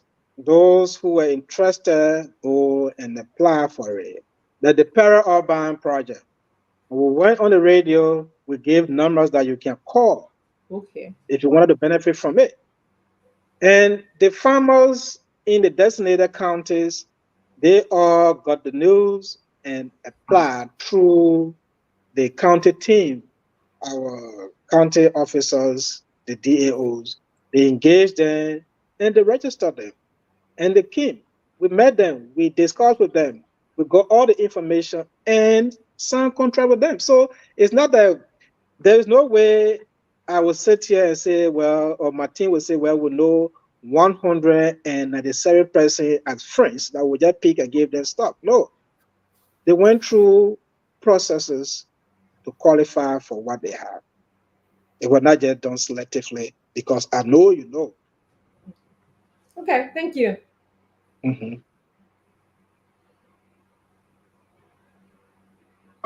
Thank you, Dr. Nuta. Since you have the last 3, we'll just ask you guys, please make your question. Please, just make it short for us to move on, and we'll give everyone a chance to ask the question. So, Asif, you go first, Dr. Bople, and then Mohamed will take us home. Asif, bye. Thank you. Good afternoon, good evening to all the people out there. Welcome, Dr. Nuta. Nice seeing you. My question to you is, in terms of the turnover notes from the previous minister, there are a whole series of different bank accounts for the ministry. And I saw a portion where, but beside the TCERP or whatever the TCEP project, there were at least about a $23 million balance in the accounts. Were those amounts legitimate? And are they currently being used by the ministry for, whatever the purposes are? Because a lot of times we don't see the impact of these agricultural loans or grants that we get. And you just give an example of stuff that we're just taking to sign up without really understanding, what the culture is in terms of food production. And it is not being used, but all of those are counted against us. So just share with us whether those accounts are being put to use and whether you actually met that amount of money from the previous leadership. Well, that's not true. We did not see $23 million in any of our project accounts, especially for the Ministry of Agriculture. But mind you, the Star P project, the ReTrap project, the TCPs, they are all under the PIU. The turnover note that we had, I was heading the agriculture cluster, so I was able to delve into what all was happening over there, and I saw some of the things. There were some monies that were already committed, for the Ministry of Agriculture. The accounts that we saw there, most of the accounts were empty, except for the account that had to do with the budget support from the African Development Bank. The African Development Bank's budget support was passed, was actually became effective in June of 2023. But between June to December 31st, more than half of that money was spent. So we went and saw something happen. But what we did when we got there was to, first of all, mandate an audit of the system. So we had our internal auditors come in to give us an overview of the finances, the HR, and the assets. So we did those 3 audits. Based on the reports of those 3 audits, I've commissioned a full audit of the process that is being undertaken by the internal audit agency. They are now doing a full audit of some of the accounts.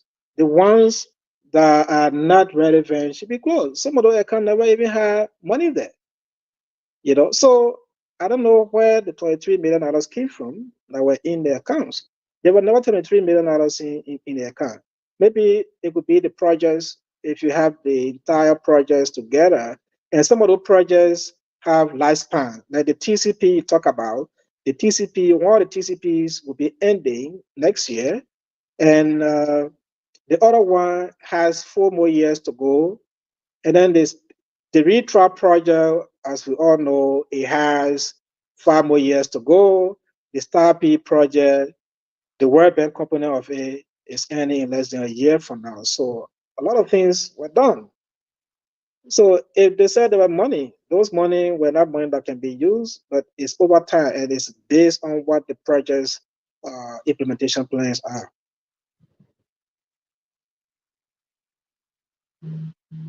All right. Just so you know, for the specific Ministry of Agriculture, since you mentioned it. Please go ahead. Yeah. Please. Go ahead, Dr. Goblet. Thank you, Stanton.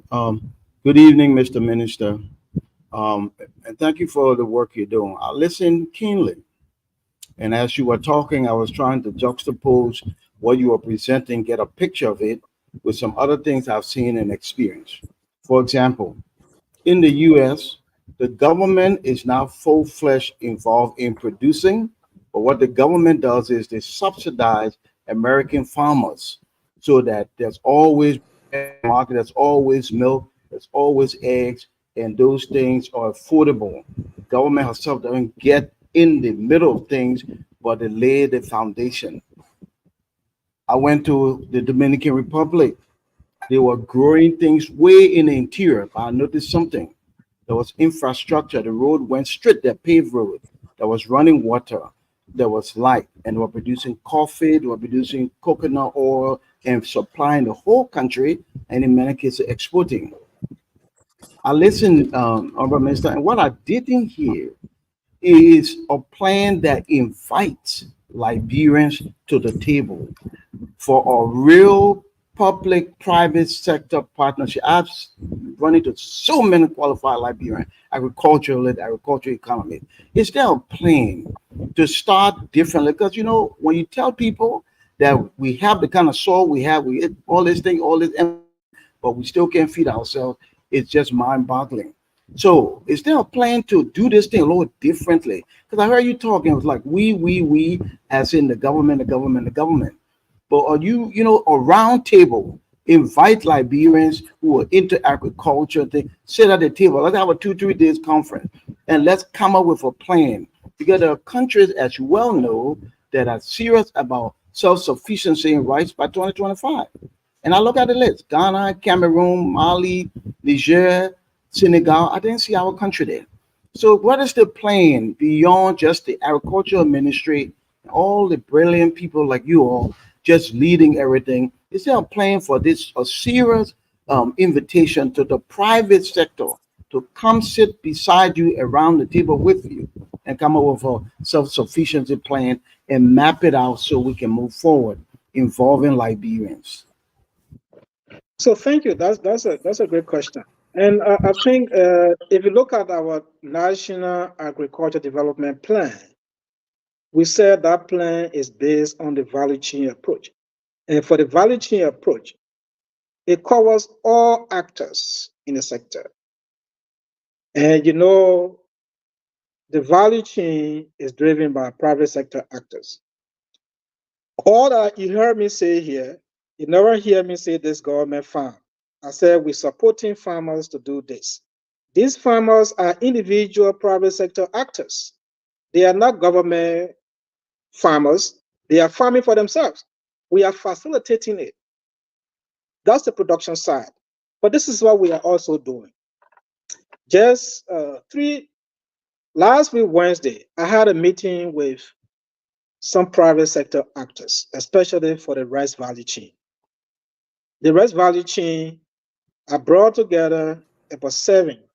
We had a meeting with them, 7 of them who are major actors. They are processors, they are traders. So we brought them together. We say, okay, identify 5 brands of rice, locally produced rice, that we will be putting on the market. We identify about 7 brands that we are working on now to be found, brand names. This farmer, we are supporting these processors so that they can provide the services to the smallholder producers to enable them produce paddy that they will purchase for them and sell. So we as a government are not involved directly into production, but we are facilitating actors in the sector who do production, who do processing, who do marketing. And the consumers get what they need. You know, so government, there is no one single government farm here. And you mentioned the US. I know the government provides under the Farm Bill subsidies to farmers. Our government in the past and now have not had that level of resources to provide the abundant subsidy that those people receive. But if you can see what we are doing now, the grant that farmers receive is a form of subsidy. If we gave you money, say go and develop 1 hectare of land, that money we gave you is a form of subsidy. If we buy the seeds and fertilizer, we gave it to you at no cost to you. It's a subsidy. When the project provide milling machines, they purchase it for you, it's a subsidy. You're not paying for it. Like under the Marching Grant Project, there are farmers and processors who have received rice mills. There are processors who have received, farmers who have received power tillers, or they've received tractors. These are all forms of subsidy that the government provided. It is not the government that is owning the farms. It is the private sector. So bringing the private sector together, we've been doing that. Even the National Development Plan that we had, we invited the private sector. Now we are doing cassava production. The cassava sector working group, which is a private sector initiative, are the ones who are recruiting the beneficiary for us. It is not the government that's going and say, okay, you come. They recruit and we support the land development. So private sector involvement. Thank you very much, Dr. Nuttah. I know we got a lot to talk about when you talk about agriculture. And rice aid stands for agriculture. We want to say thank you. Listen, Dr. Nuttah, come on some money if you can. And just update Liberians here on our set.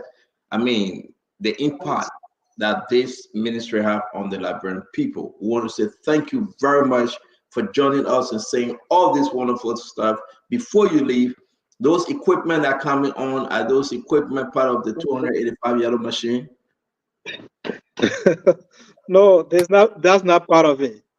This is coming, and when they come, it will be at no cost to the government. This How many are we is, talking about? How many are we talking about? I don't want to get the monetary value, but it's around a tune of between $8 and $10 million worth of equipment. We Okay. listed that. Yeah, so each of those centers will have about 71 pieces of equipment. Wow. Different. How many equipment. centers? How many centers we're talking about? We're talking about 8 centers, and each of those 71 centers will have 71 times 4 tractor 444. So yeah. No. I'll give you another 2 minutes. This is important. Doctor, let me ask the man one question, please. Mama, you coming? I beg you. Oh, Yeah, I just come in, man. I just want to. I want to give you recommendations. Please. Wait, I beg you guys. Wait, we don't deal with latecomers. That's a new type. Yeah. You said 71 Yeah. centers, right? I said 8 centers. 8 centers, and each of those centers will have about 72 pieces of equipment, different equipment. Okay. So 72 times 8, right? Yeah. Can somebody do that math real quick? 72 times 8? It's about 500 plus. So that 596 equipment. Yeah, different. You know, if you ask for tractor, you ask for the tractor, you ask for the plow, you ask for the harrow. Those are all different pieces of equipment. Yeah. So we're not saying 596 tractor will come. No, I understand, and that's why I want you to make clear. But I want to put you on this record. You are saying additional 596 pieces of equipment is coming in the country, and you're saying the amount is between $8 to $10 million. That's a grant from the Chinese government. Yeah, they gave what I was told. So hold on 1 minute, guys. Hold on. I beg you guys. I beg you. My brother, Mama, you've been late for 2 months. So leave her alone. Let's do something real quick. 72 times 8. 576 pieces of equipment coming in the country from China. The same China Mamaka yellow machine coming from. But in the amount of $8 to $10 million, we are getting 576 pieces of equipment. No, don't start on. No, don't. Let me make this correction. When they call 5,000, when they call 3,000. No, don't do it that way. No, I don't want that analogy. I don't want that analogy. No. Listen, they are not all tractors, man. Okay, let me give you some idea, right? Let me give you some idea. No, don't do that way. You are bringing in tractors, for example. Tractors, we got 32 pieces because we got 8 centers. Each of the centers will have 4 tractors. And the 4 tractors, the tractor itself, there's the tractor, something. Is the equipment. No. But if you start taking it that way, then that's different. Don't drive it to that one. Let's leave it as farming equipment, and the implements. Dr. Nuta, I just want to know the importance of the agriculture ministry. 72 pieces of equipment. It can be different kind of equipment, right? We are very clear. It can be the plow, it can be the water truck, it can be the tractor trailer. It's all 72 pieces. You said that right. We got 72 pieces coming in. And you did it really well. You said those 72 pieces cost would be between 8 to 10 million United States dollars. Am I correct? No, that's not what you said. That's what I said. Uncle Sam, you are not the minister. That's what he said. That's what he said. Oh, guys. It's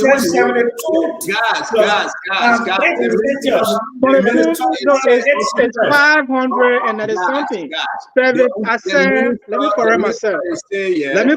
I said, each of the 8 centers will have 72 pieces of equipment. Yes. We are bringing in, each of them will have 4 tractors along with the implements that are also Dr. Nuta, you got 8 centers. Yes. And each centers will have 72 pieces of equipment. Yes. So the 8 times 72, that's 576. Yeah. Okay. So I don't know where Uncle Sam coming from say that I'm right. Uncle Sam, please don't interrupt our program. But what we are saying here is... So Uncle Sam, wait. What I want to say for you, Dr. Nuta, And this 576 pieces of equipment is costing the people that are selling it between $8 to $10 million. Am I correct? But what I don't want you confused with is the equipment that you try now to align with the road construction equipment. They are different. No, but let me explain this. Farming equipment. If you get a tractor, you need the harrow for the tractor. That harrow can be around maybe $2,000 to $3,000. Harrow, just a harrow. But no, don't try to draw analogy between the farming equipment and yellow machine thing. Let's not go that way. The tractor trailer different from the other one. That's your argument. Yeah. Because Okay. they are of different sizes, different, Thank you, different, you know. That's a new time. The message gone. You can take it back. Thank you very much for coming on Spoon Talk. Mama, please try to clean this up. You got don't go and make different story out of this. I'm very clear on my things. Mommy, try to clean. Mama, you can't let back. Wait for AB. You ask your question. Mommy, go ahead. Yeah, I want that. Ask the minister proper. I want that to close up. I want that to close up on really setting the tone and the expectation of the people. Everything you explain here, I read the National Agricultural Development Plan. You promising, the plan is promising reduction in rice import by 70% and making the country self-sufficient by 70% before the end of President Walker's tenure. We're going 1 year into the plan. You also asking for over 700 million to be able to achieve that.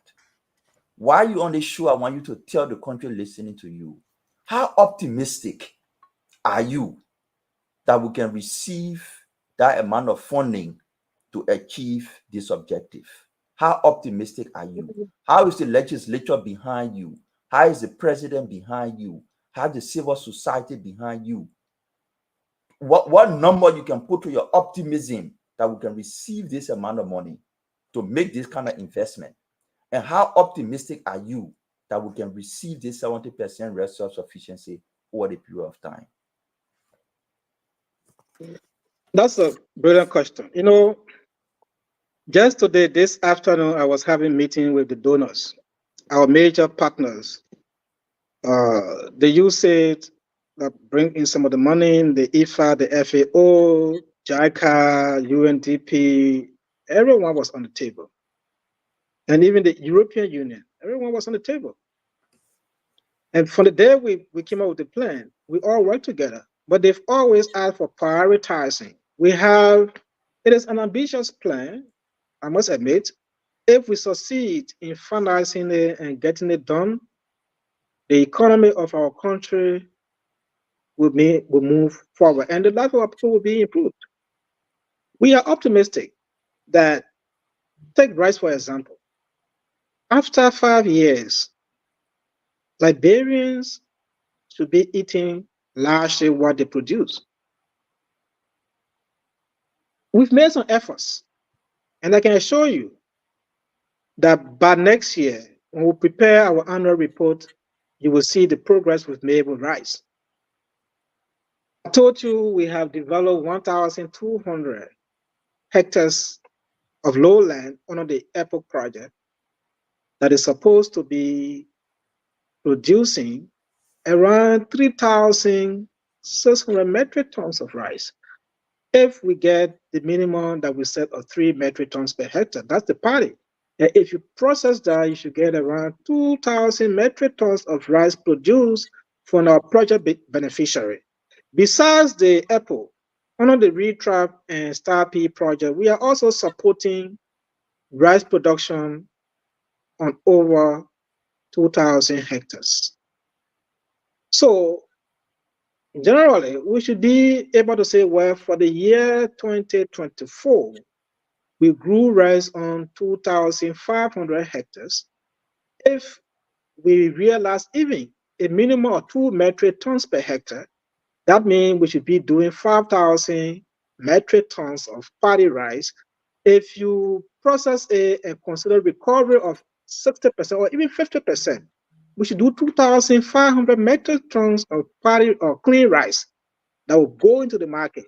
for domestic production. And our plan is by next year to scale up. And we can do that more than twice a year on the land that we are preparing now. Those who are now producing rice on the land they are clearing or they developed this year, they will grow rice. By December, some of them will harvest. By January, February, they can transplant. By May, they harvest. And 2 to 3 cycles per year. So we are optimistic that we will be able to realize our objective. And we think with prudent management of the resources, we can achieve. For rice, we can achieve it. And the donors are committed to doing that. We need to raise $178 million for rice production. Wow. The partners are asking for our priorities. And we talked some today. We discussed it today, left away, because we want to plan for what we will do next year. And like I told you, we have engaged the government through the finance ministry, submitted our budget to them, and we have had conversation. I know the government will support it because the government knows how much money we are spending, and our president is committed to making sure that we Liberians feed ourselves. With the commitment from the president, I don't see any reason why we will fail. Thank you. Thank you very much, Dr. Nuttah. Dr. Nuttah, listen, thank you very much. We hope we can have you and you alone one of these days to ask all of our questions. But it was great program. My takeaway is the 10 million grant that you already secured, more to come later. My major takeaway from all this thing is the 576 F moving yellow machine you are bringing in the country for 10 I didn't million. say F. No. Don't misquote me. I didn't say F moving yellow machine. Don't misquote me. Thank you very much. We appreciate you coming on. Have a good one, thank you for having me. And I'm always available whenever I'm needed. Let me know. I will come to provide answer to the Liberian people because we owe it to them. Yeah. I know we didn't have the time to hear for the public.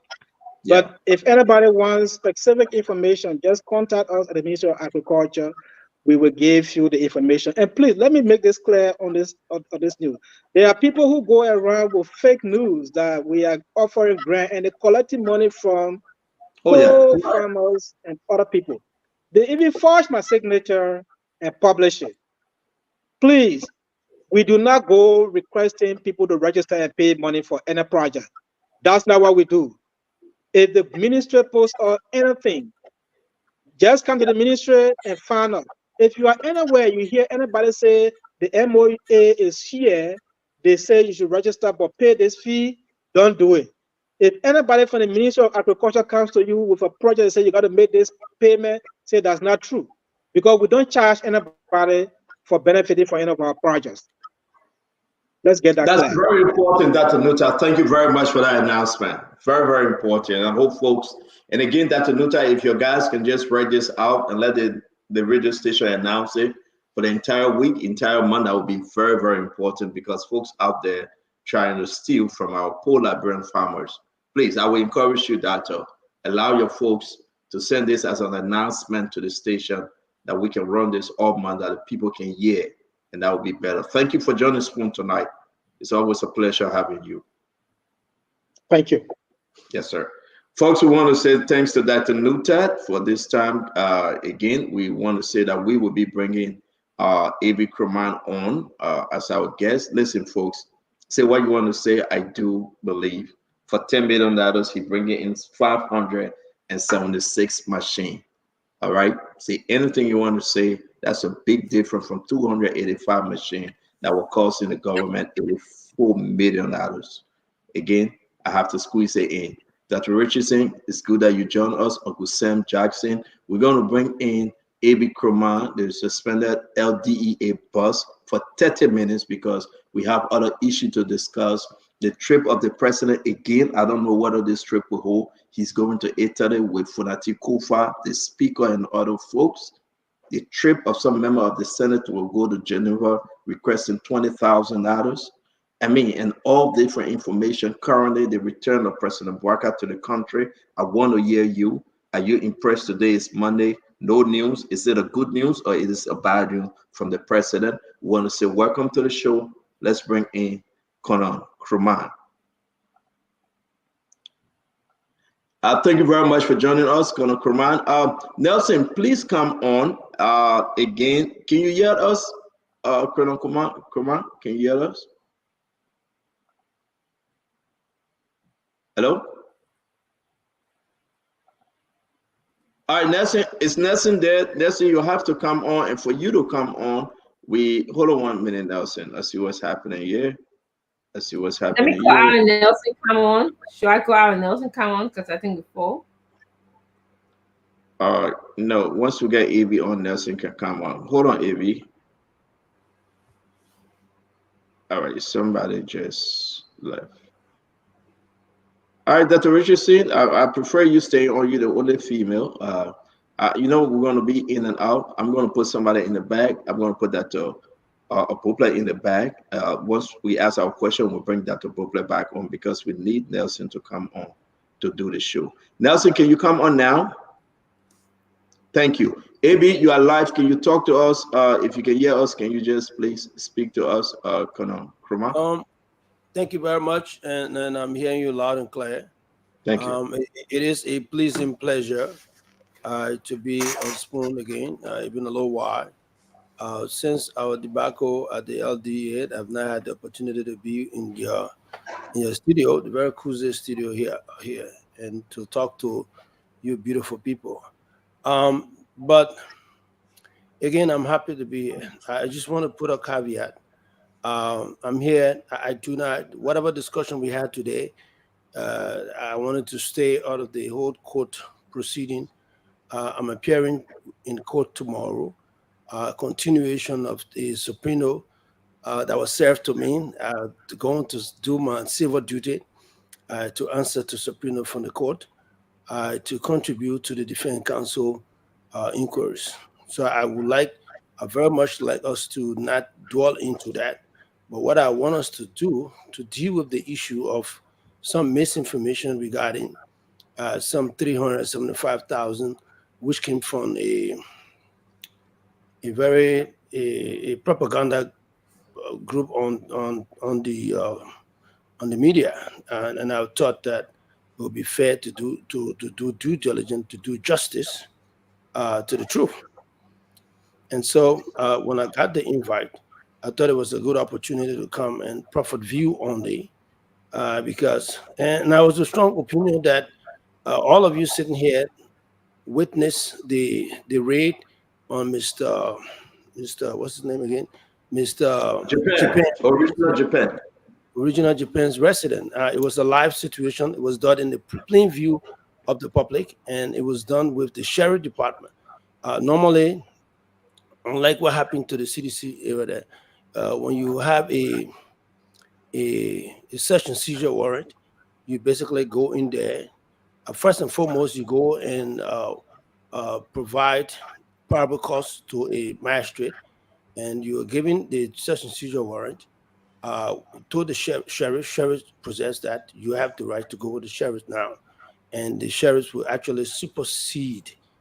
It will be done. The search and seizure will be done under the auspices of the sheriff. So everything that is retrieved from there will be received by the sheriff, and you go to court. They will give receipt for that. You have that as your evidence, and that's what happened in Mr. Japan case. But to see somebody coming out with $375,000 and 2 vehicles and $2 million to be presented by A.B. Krumah, which was a lie. Actually, my appearance in the court had nothing to do with any kind of $375,000, because there's nothing like that existed.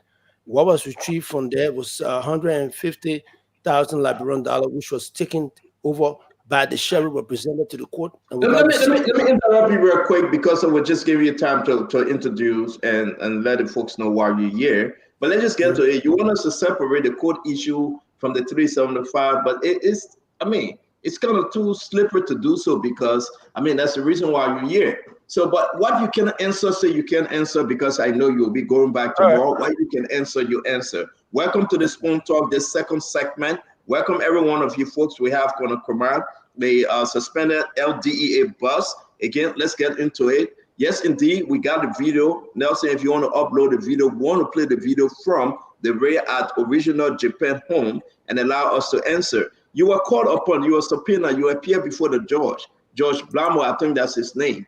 If not, correct me. Was there any discussion about 375,000? Any discussion? Zero. Nada. Zero. Zip. We did not have a single, an iota of truth in that. Zero. Was there any discussion about money that you should be turning over Zero. certain amount of money? Nothing. Zero money was discussed. This is a propaganda situation to impute our own reputation. I mean, it's not for my reputation because we've made our marks in the public. There's nothing like. Why were you called? Why did they subpoena you? Why? Now I was subpoenaed. And who subpoenaed you? The defense or the state? Okay, I was subpoenaed by the court from a recommendation from the defense counsel. They wanted to bring me on to discuss issues. Apparently, I don't know, up to now, legal scholars are wondering why will you bring a guy who's supposed to who went over the arrest of your client, why your client is fighting for his freedom, and you bring the guy who arrested him to come and ask questions about the issue. So at the end of the day, the perception there is that bring A.B. Kromah. He's a little disgruntled now, and he's been suspended too long. So maybe he will come and will bore hole in the government case in chief. So that was I think it was foolhardy. But the last question before Eduardo come in and the rest of the team. Did you talk to your lawyer before coming here today? Is it okay for you to speak? I don't need to talk to lawyer, bro. I'm a student of law, and I'm also somebody. I just want to be on the record on this that we asked you. Thank you very much. Let me bring in Mr. Eduardo. Mr. Eduardo, let's do this 2 questions each because we can narrow our question and make it shorter. Hey, brother Kumar, assalamu alaikum to you, my brother. How you doing? Wa alaikum salam, brother. Let me ask you this. I know you've been away from the DEA for some time. And I want to also say you've been following the affairs in the country as it relates to drugs across the country. Given that you've been away for some time, what will you say about the drug issue across the country? Has it increased? Has it been stabilized? What's your absence doing there? You know, it's devastating as a Liberian and as a criminal justice practitioner, somebody who has been in the vanguard of making sure that our country is free from drugs. Seeing what I'm seeing now is devastating, but again, I've always said this, I cannot speak to the functionality, the issues that is going on in the LDA in my absence because, you know, the shoes, I'm not wearing the shoes with the guy that is there now, the ORC. I'm not wearing his shoes right now, but I think a lot has to be done. He needs some support if he's there. But again, this is like a high school working in the college. So there has to be a little bit of difference. What is happening now in the drug issues in our country? I'm hearing the plane coming, landing in our country, and going by without being detected. I'm seeing I had to provide some information about drugs that was arrested at the RIA and drugs that was also arrested at and those are not by accident, actually.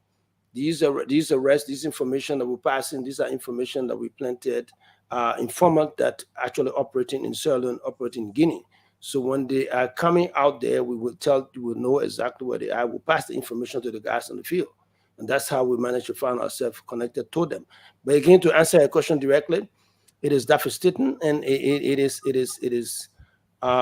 very difficult for me to see some of the situation. The kids that we're trying to protect are still dying. Matter of fact, they have a situation now where the guys are having hole in their legs, and then it goes straight to the bones.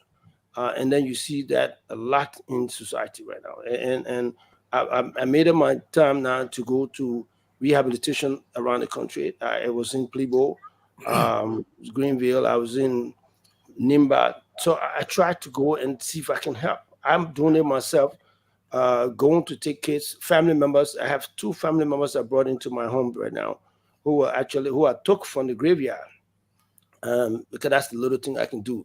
I have the nurse come in, they start to treat them and get them rehabilitated. Now I've just put 2 of them back to school, monitoring them. So that's how devastated the situation is right now. Yeah, Brother Kumar, thank you so much. And I was fortunate to do some research on the new drug, that the bone-eating drugs. It's a flesh-eating. It's called the crocodile. People believe it's coming out of Siberia. That's where it's coming from. But yes, my second question to you, Honorable Kumar. if the president decides to bring you back to the agency, on what condition do you intend to go back, or what would you recommend? On what condition would you want to go back there? You know, Eduardo, I took this job because of my respect for this president. When the campaign was going on, I studied exactly what the president wanted to do. And so when I was actually I opted from the beginning of the process to want to be chief of police. I felt that I've had my time. I joined the police force at the tender age of 18. And basically up to that have been, I work in security. I've been in law enforcement in the United States, and come here, I've served about 5 director of police as deputy. And I thought this was an opportunity with my academic and experience. I thought that this was an opportunity to be chief of police. However, the president has the right to do these things, and the wisdom of the president has to be respected. And the president felt, oh, Abi, I know this is where you want to, but this is where I want you to, because I felt you'd be effective here. And with that kind of situation coming from a guy who has all of this wisdom, and I took the challenge. And to be honest with you, it is a challenge that I've gone for all of my time at this stage of my life.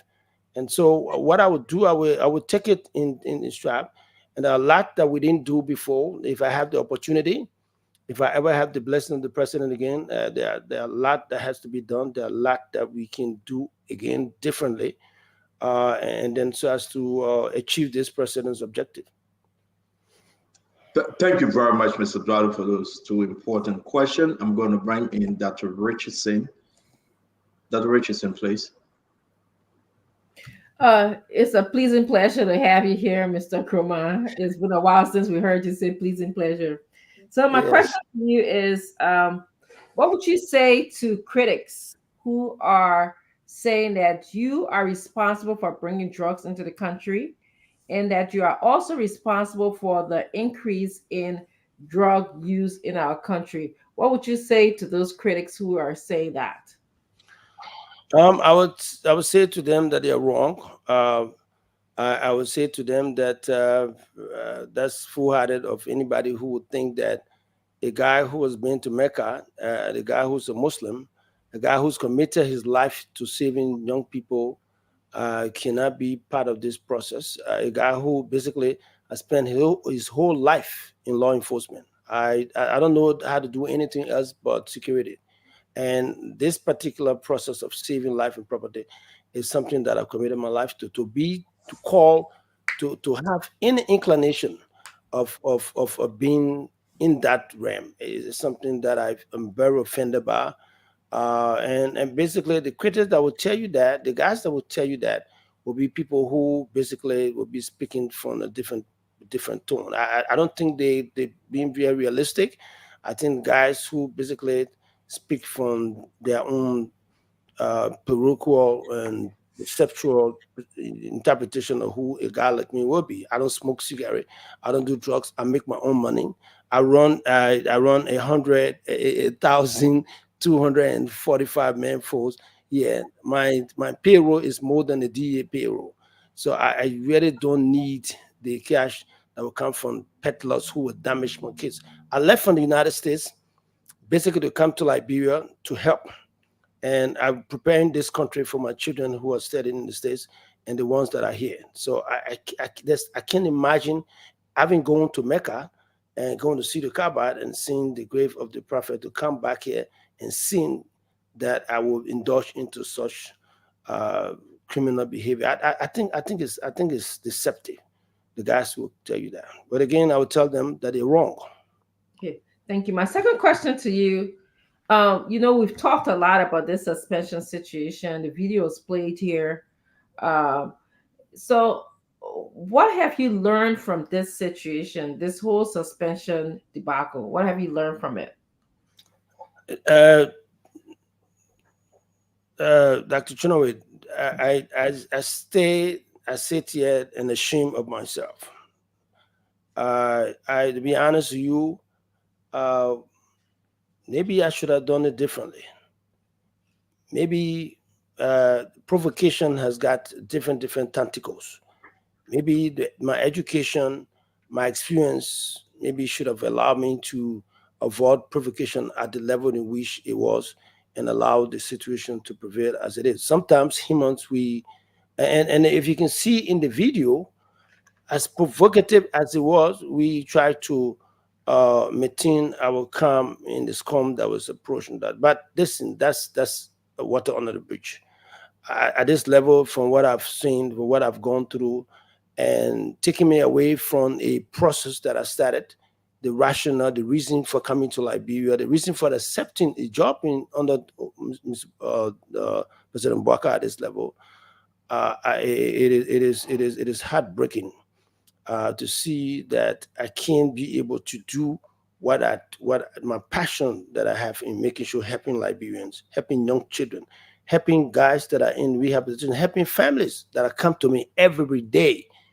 That look, Abi, we are disappointed why you chose to not be to where you are. But again, I am not the president of the Republic of Liberia. The president decide, he hire and fire. So we leave that to the fate. We leave that to God, and we leave that to the wisdom and understanding of this very five-sided president. Thank you. Thank you very much, Dr. Richardson. Very interesting question. Thanks a lot. I'm going to bring in Vandana Patrick because he came last. He couldn't ask a question with the minister, but so I gave him the chance to ask his two questions. VP. Yeah, thank you so much. And Colonel Abi, thank you. We'll listen to your analysis. For personal reason, I want to commend the president and send you to the Liberia National Police. This is personal. I interacted with you when I was in student activism. And as a national advocate in this country, I mean, it's personal. I'm happy the president ain't saying to the police. So, I mean, it's personal. But no, I say it's personal. I'm happy the president. If you arrested me full time. Yeah, I'm a policeman. I'm a policeman by training. I'm saying I'm happy that the president, my uncle, didn't send you to the Liberia National Police. I think that was the best decision. Yes. They're going to arrest you again, huh? Very bad. It's personal.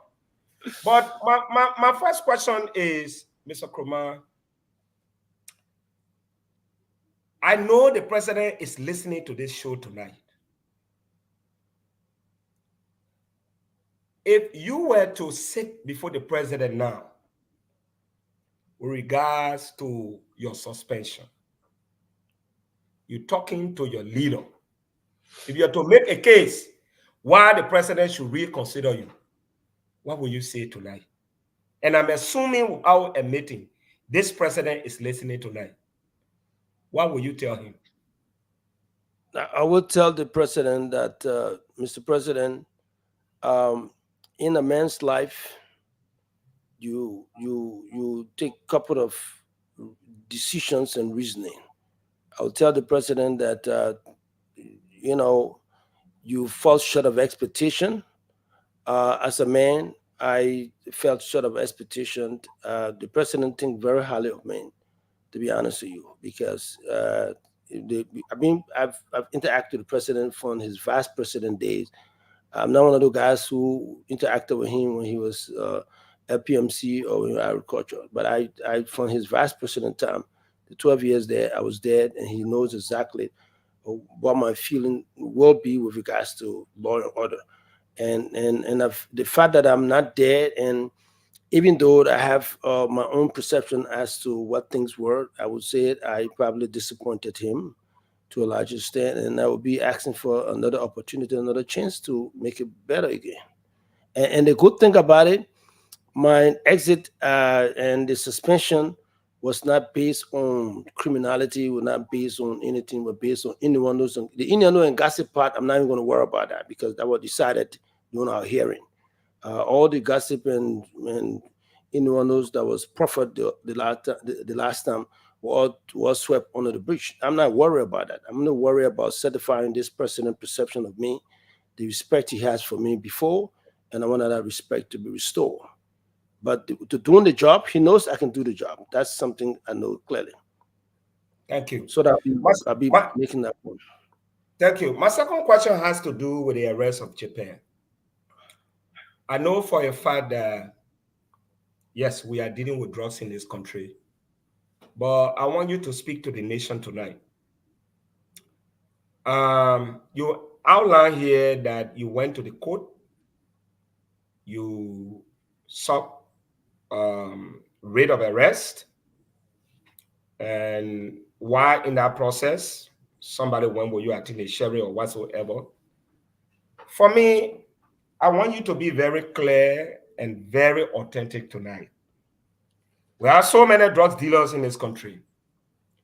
What was the motivating factor behind this arrest compared to previous arrest? I really want to know. First and foremost, Mr. Patrick, there were no writ of arrest. I mean, talking about for Mr. Japan. Mr. Japan is the notorious. Well, I don't want to prejudice this case. I don't want to be seen as communicating for some purpose to go there. I did that in court, and what I can do, you can watch me tomorrow in court. I will be there by 10 o'clock. We'll be talking about Mr. Japan. Even though, just so you know, for your information, the defense counsel brought me in to actually have a discussion with them, and they asked me question and answer the question, but they end up asking permission to turn me to be a hostile witness. So it didn't go well with them, because and that's why scholars are saying, why would you bring a guy like A.B. Kromah, who actually prosecuted your man, to come and discuss issue regarding the guy's freedom? It was not a smart idea, but it took the gamble, and I outlined the situation to the court, and so Mr.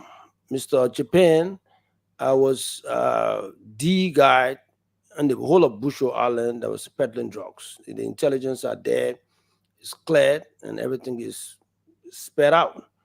But the court documents I can speak to, and that was the rationale for focusing our intelligence on Mr. Japan in the first place. And we started collecting intelligence from the very first day we came in. When I was not in the DEA, I didn't know Mr. Japan to be a drug peddler, to be honest with you. I interacted with him, I bought spare part for him, and I was not the only guy. A lot of other folks never knew Japan was the guy who he turned out to be. But be that as it may, him being got that own characteristic. At the end of the day, when he became who he was treated with respect. Nobody got any malice for him. We just know we are drug enforcement agents. We just dealt with the fact that was existing to us, the intelligence we gathered. And because of that intelligence, we went, we provided probable cause to the judge, and the judge gave us the session seizure warrant. And matter of fact, because of that, I wanted to make sure that this become a symbol of professionalism and of openness. We saw when the press people started doing live, when the press came, we did not restrict the press, we just make sure that they respected the custody, the chain of custody. And basically, but they saw the raid as it was, whatever that was obtained from there. I wanted to bring the stuff that we got. When I come from court tomorrow, I will put it in your website so you can see the stuff that we retrieved from there, so that you can see it. And then it was signed by the sheriff.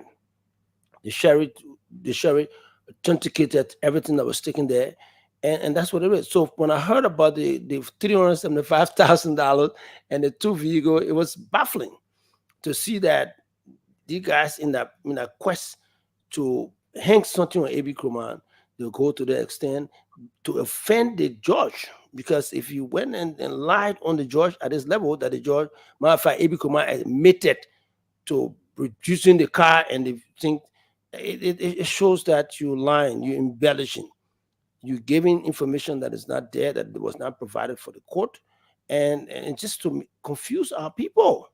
And I felt bad for the poor people that will be calling me, "Maybe what is it we're hearing?" And because they saw the raid, most of the guys will say, "Oh, but this is nonsense," because we're there, we saw everything that happened. So why is this happening at this point in time? And people start to make those deductions. But the guys who would try to give it some meaning, and like your own forum, and then you guys want to always investigate the facts of these things, and that's why you basically wanted to invite us to come and give it to you. But the fact of the matter is, it was clear as daylight. You had people there. Thank you, Colonel Command. Thank you very much for that, Patrick.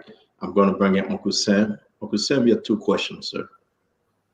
My brother AB, how are you, sir? Salam alaikum. Wa alaikum salam, Sheikh. Wa alaikum salam. Okay. Thank you very much. Okay. When I heard this, I believe it was Saturday, I called a couple of people that I could trust to ask him about this. And then I said, no, I can't just ask him. Let me make a call to my friend Brother AB, because I was worried that if in fact there was anything that you had to do with $375,000 in automobile, this would have completely eviscerated the drugs on war. It would have. Right. I mean, contrary to what people think is that I want this government to fail and all that kind of, this is patent nonsense. I speak on a daily basis to people deep within the bowels of the Unity Party government, deep in the bowels, right? So I called him. I said I was very, very frank with him. You know, I mean, I gave him a war face. Yes. And I didn't say MF, but he know the war face I'm talking about. I know. I know when a Marine speak. Yeah. So I said, Begin, what the hell am I hearing, my man? Tell me the truth. Don't joke with me. I'm not calling you no colleague business here tonight. I talk to you as my son. What the F is going on, my man? Talk to me. And he told me, he said, well, the judge does not even ask me to present, and then 375. They think it's all because of some so and so and so. So he told me the genesis of that.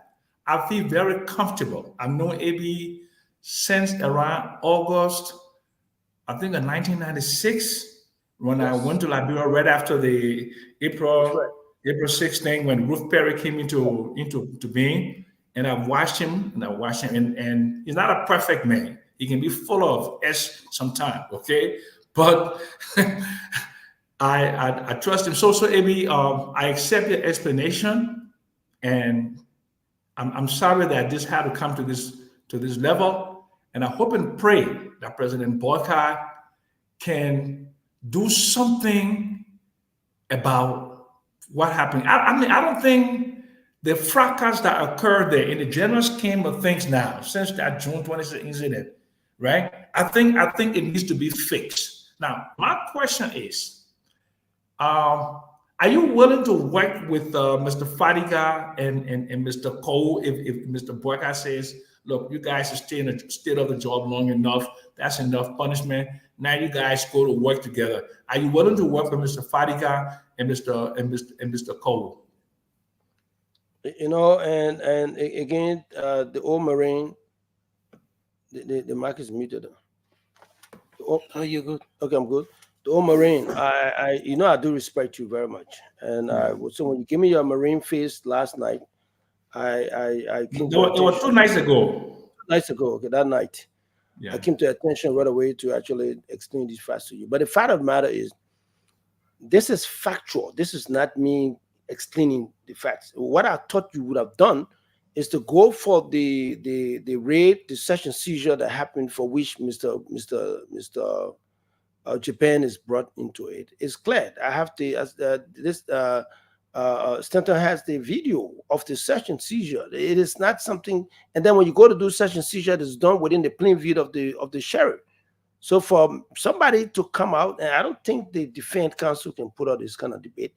It is somebody, and Stanton, I gave you the name of the people of the site where it is. You can put it up to your people. I don't mind, but it's coming from a particular process, a particular guy, a particular platform, and just to confuse the situation as it is. But it's nothing, zip, nothing, no truth in it at all. Now, with regards to working with Mr. Fadiga and Mr. Bauko, at this level, the president has the prerogative. President hire and fire. I cannot decide. I'm privileged. Of the 5 million Liberian, I was selected by this president to actually serve. There's no way I would dictate to this president as to how to manage this very huge country. I've been in law enforcement all my life. I spent time in the New Jersey Superior Court as an investigator in the court. I served time as a probation officer in New Jersey, and so having gone to one of the Ivy League of criminal justice in the world, there's no way I will come back to come and dictate to a sitting president. Whatever the president decide, I've always said that to everybody. I am a civil servant. I am not a civil servant. I am a criminal justice practitioner. I am a government functionary. We would allow the government to be headed by the executive headed by this president that I have a lot of respect for. I've always respected president, but I have a huge respect for this president because of all of the steps he took to get to where he is. And so I've given him all of my support all along. So we will not dictate and say this is where we are. We became director of the DA for a reason. And I'm sure those reasons are still there. The reasons have never dissipated. And we decided not to go astray. And when it comes to corruption and trust and dealing with this drug situation is something that I'm convinced. I'm convinced that this president, basically with the strong opinion that we're not a corrupt guy, we're not a guy who will rock in a boat for him. So we will be at the behalf of this president. Thank you very much. Thank you, Uncle Sam. Thank you very much. I'm bring in Mame. We'll go to Dr. Problem, Paul Kennedy. Mame, please. Yeah. And then I know you're in the back. We'll bring you back on. I want to give Paul a chance to ask his question. Go ahead, Mame. Quick question, AB. Why you not bringing Fadiga on? Fadiga will be last, please. Oh, okay. Yeah. I've been hearing a whole lot. Say that again? I say I've been hearing a whole lot, and I wanted you to really speak to it. Yes, sir. AB has problem. I mean, that's what we've been hearing. Yeah. AB has problem with the Americans, with the Europeans. With the international partners. They will not work with him if he continues to serve in the security arena, not only at the DE. If he continues to serve in the security force, they wouldn't provide resources and support to the security sector because they have fundamental problems. They have tips on AB. Have you heard it? What have been your response? I mean, if you've heard it, what magnitude do you put to that statement? I'm concerned about it. You see, Mame, this is the level of deceptive, dysfunctional approach towards our politics. Since I work for the Superior Court of New Jersey, hello, I wrote summary to put American in jail in America. You understand what I'm saying? I work as an investigator in the Superior Court. That's what I did. I work for the Superior Court, and I work as a probation officer in the States, in New Jersey. So, and I went to John Jay College of Criminal Justice, by the way. I have a master's degree from there, the emphasis in criminal justice, the emphasis in police administration and operation. That's my resume. That's my academic and professional resume right there. So, for me to come to Liberia, then they say, oh, the American guy should wait me here in Liberia. It's coming from the belly of the devil. No, let's say something, AB. You did John Jay, you work in the US, you be in Liberia for over 10 years now working. Things could happen. You could get involved in something for which the Americans get angry or the Europeans get angry or the Europeans get tipped on.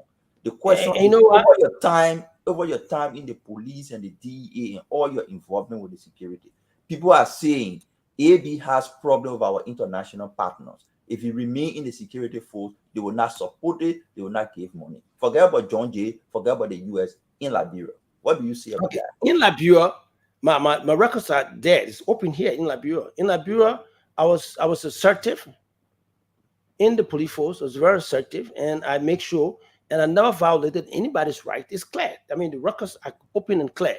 So for somebody to say, well, if you have something up with me, and the criminals don't like me, I can tell you that clearly. And criminals got family members. Drug dealers don't like me. Drug dealer got family members.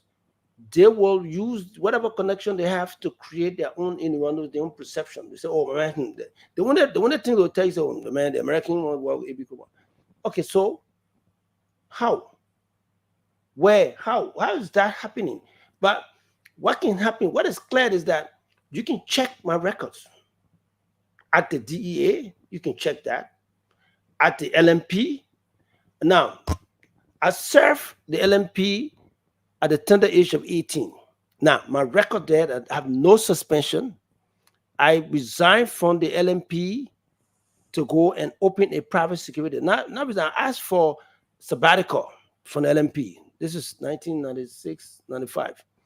I went and established a private security firm to work for the United Nations, UNMA.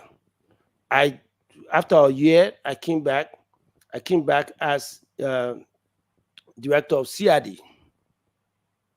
And then from director of CID, at first I became base commander of intelligence. From there, I became director of CID.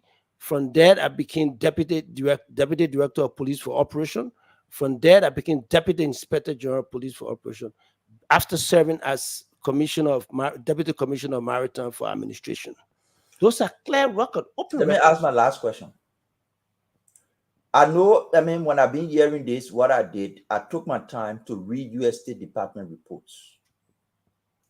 One of the places Americans would document and track people they have issues with is in the U.S. State Department report. Yes. I've read those reports, at least for the last 3 years, 4 years under President Sirleaf. Yeah. I did not see you mention anywhere any of those U.S. State Department reports. Yeah. My question to you is, as a security man, is there any other report besides the U.S. State Department report that the U.S. security agency can share with the government for which you think you are mentioned in and people are using as a basis for the allegation? That question would not be for me because they will not share that report with me. What I will share with the public is that issue with the U.S. State Department report on Liberia. That you can see yourself in it. There's a mirror to see what is your deportment. And it's clear. The people who were captured there, they're there. But again, like I told you, I live in the States.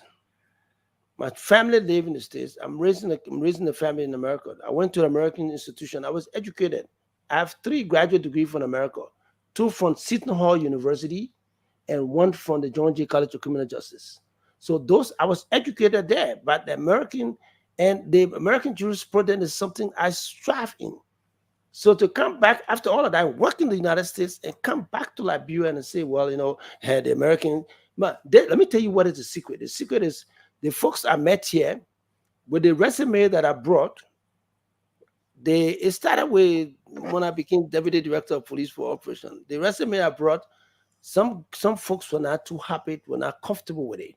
So let's use this as a cloud to slow this Madingo kid down because he's too fast and he's coming over all the kind of situation. Let's scare him with the American disease after just coming from America. So let's use this thing. America got a lot to worry about. America is contributing all of the time in this country. I mean, they have regional, all kinds of concern they have here. Then it be constituted of one little AB Kuma, one little kid from Gompa City, Nima County, will be the centerpiece of the United States security arrangement. I mean, for me, it baffles me. Sometimes I sitting down, I'm hanging out with my kids. I'm like, whoa, I'm a big boy. I mean, if I can be the centerpiece of all of these situations, then I got to be very important. But I'm very less important. I'm just a single little kid coming out of Conway in Ganta and putting up these things. I just have to educate myself with 3 outstanding graduate degrees and coming back to my country to contribute. That's who I am. I'm zero. I'm nothing. So these guys who are nervous of my resume, they will create these innuendos and gossip so as to make me look like a booger man. And I'm not. I'm just a young kid coming out of Thank you. a very open society in Liberia.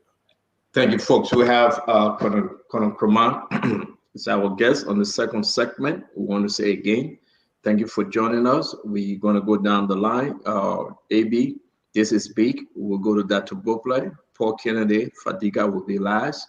But just as a reminder, investigation was structured June 3rd. Within the National Security Report, I can just flag some of the line because we have so many documents from those reports. Many LDA officers are not happy. It is an issue to look at. One of the line, the LDA situation is very high. Many are concerned. These are reports that were given to the Justice Minister for all those reports from the National Security to the Executive Mansion. I just want you to consider before going to that to Bopley. AB. Yes, sir. I think you, the Fadiga, the Bauko, disappointed the president and the Liberian people. This was one of the greatest achievement the president could have obtained because he made this a first priority on his list. So I want you to consider as you're going through, and this goes to Fadiga as well. Here we are 3-4 months, and this is the report from the National Security Structure. This is their report. That's not me saying it. The LDA situation is very high. Many are concerned. The officer within the LDA, even now, many officers are not happy. And that's why the president brought you in as head, to structure this department, to bring some relief. But here we are. Even the national security, they are concerned. I will give Dr. Bopley the chance to ask this question on Paul Kennedy. Dr. Bopley. Maybe good evening. Good to see you again. Glad to hear you're doing well and making a lot of money. Gotta come find you sometime. Good to see you, Doc. I have a question. So, of everything that went down at your agency, what have you learned about AB, the leader, and about the organization that you led? What I've learned now is that we, first and foremost, we have to have some funding with regards to international intelligence, international surveillance, because now I see that if a plane can come to our country and then go back out of here, the perception and understanding is that they came and offloaded drugs here and they went back to Freetown. They were arrested by Freetown. So that's, for me, and it's not good for us as a country. What I've learned on is that we have to do a lot. We have to be more open. We have to be more receptive to intelligence coming in. We have to watch our borders. We have to work as a unit and also as a team with regards to other security set up in our country. Because to see that the planes will come, to see that we still have people attempting to take drugs, cocaine from here, 15 passengers that were arrested already, 15 passengers to be boarded on the flight for Europe. Those are things that I've learned now to see how we can now look at the process of surveillance and investigation. And also the internal wrangling, the internal situation in the LDA, I can assure you what transpired the last time will never show face in the LDA anymore. When I say I'm taking responsibility, because the two guys out there were all my recommendation to the president. And basically, I can take responsibility for that department. And so I'm of the strong conviction that this time around, if we have the opportunity again, we can make it better than what it is. This president has a lot of trust in our abilities, and I think this can be better. So we've learned a lot, and I think you only got to be a fool not to learn from this, from the fact that you've been taken away from something that you love so much. So you answer one part of the question about the organization, but what have you learned about AB, the leader, of the second part? I've learned that as a man, you basically will have to start to take responsibility.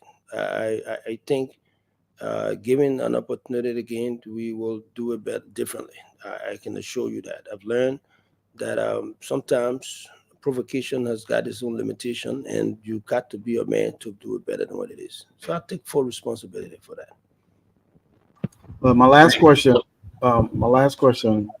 with everything that went down, what will you do differently if the president were to reinstate you at the helm of LDA? What would you do differently, given everything you've known and you've had experience, given what happened? I would be a little understanding, and what I think I would do the next time around if I have that opportunity, I will basically be as fast as I can to the first thing we'll do some outreach to the folks that we have out there, and I think again speak to the deputies or people that I work with, maybe putting out the DEA has this the DEA Act. Maybe I didn't do much time in educating and in letting the guys to read the DEA Act, and I just assumed that they knew the DEA Act, and so I treated them as if they knew the act and they will act within the confine of the act. And because, in retrospect, apparently most of these guys did not look at the act the way I thought they would have looked at it, and it's my responsibility that they didn't do it. So I'll do it differently next time around. Thank you. Thank you very much, Dr. Boplet. Paul? Colonel Coleman. Good evening. Yes, sir. How you doing? Sorry, man, I lost contact. I'll try to reconnect. But let me bring you to the programming. I know you had barely taken seat when the issue of suspension came and you had to leave. But drugs and substance abuse among young people in Liberia, I mean, you can better inform us on that. It's alarming. In fact, the president in his recent speech at the UNGA said that drugs is an epidemic now that is challenging Liberia. How does so let's say you were called back to work, or do you have any understanding of how does the DEA intersect with drug abuse and mental health issues in Liberia? Because most of the time I see DEA officers disbursing crowd, moving people from different locations. What are some support programs on drug addiction and mental health concerns that the DEA has ensured has become a comprehensive support for our young people? Well, again, I just want to add to my answers to Dr. Bubla. I come back to you, Doc. I am one of the stuff that I thought that I probably will have to add to whatever existing thing I have is to be a little more patient than I am now. This has taught me patient, to be a little bit tolerant and patient. And so we will hope that that becomes the order of the day, added to all the other aspects of it. But again, programs that we're developing as I speak to you, that and like you said, we didn't have the opportunity to actually showcase what we wanted to do. All of the term or TOR that we wanted to actually introduce with regards to rehabilitation, with regards to outreach, and so as to get more people. We started with the schools, high school, the colleges, and there are plans that we're coming up with that basically will speak to the involvement of the society as a whole, so as to comprehensively, holistically look at what is required by all of us as members of the society. The people in society, people in the schools, and at the university will now have the opportunity to participate in this process. And so we are going to be introducing that. those training, that those plans and action that we must take with rehabilitation, most especially. Most of the guys that we see now that are dragging on the street, their plans, that we have to now reach them. I'm sure that the little budget that was left there, we can start to combine our effort with guys like you, so as to up that particular budget now to look at rehabilitation, look at intelligence to a larger extent. The DA is an intelligent-driven organization. It's not these. We have some specialized unit to actually address the situation as it is, but it has to be purely on intelligent basis. And then also society must pay their due, must pay their part into this process. Those are things that we intend to do. We intend to also reach out to the international community, not just Europe and America. We can reach to the AU, to ECOWAS. I had the opportunity to be in Senegal the other time where I spoke to you folks there, and we met folks who are there, who are prepared and willing to come and help with regards to rehabilitation, with regards to even training facility for the NDLA, Nigeria Drug Law Enforcement Agency, that are prepared to assist us. The folks in Sierra Leone, of all places, are prepared to assist. The folks in Ghana, where the DEA, the USDA head office is situated, they're prepared to help. And the folks in Abidjan, the Ivorians are afraid of the situation as you see it, so they try to be very helpful in helping us to actually stop the couch and other stuff from coming there. So those are stuff that we're putting together so as to reach out to the folks out there. But we didn't have the opportunity. We're cut short by the suspension. But I'm hopeful. I'm hopeful that the French, the Americans, the British, they all will find a way to help us in a way other than that. If we go to Europe, America, we come to Africa as well. I think we were destined to succeed. This fight, I can assure you, this fight is going to be won.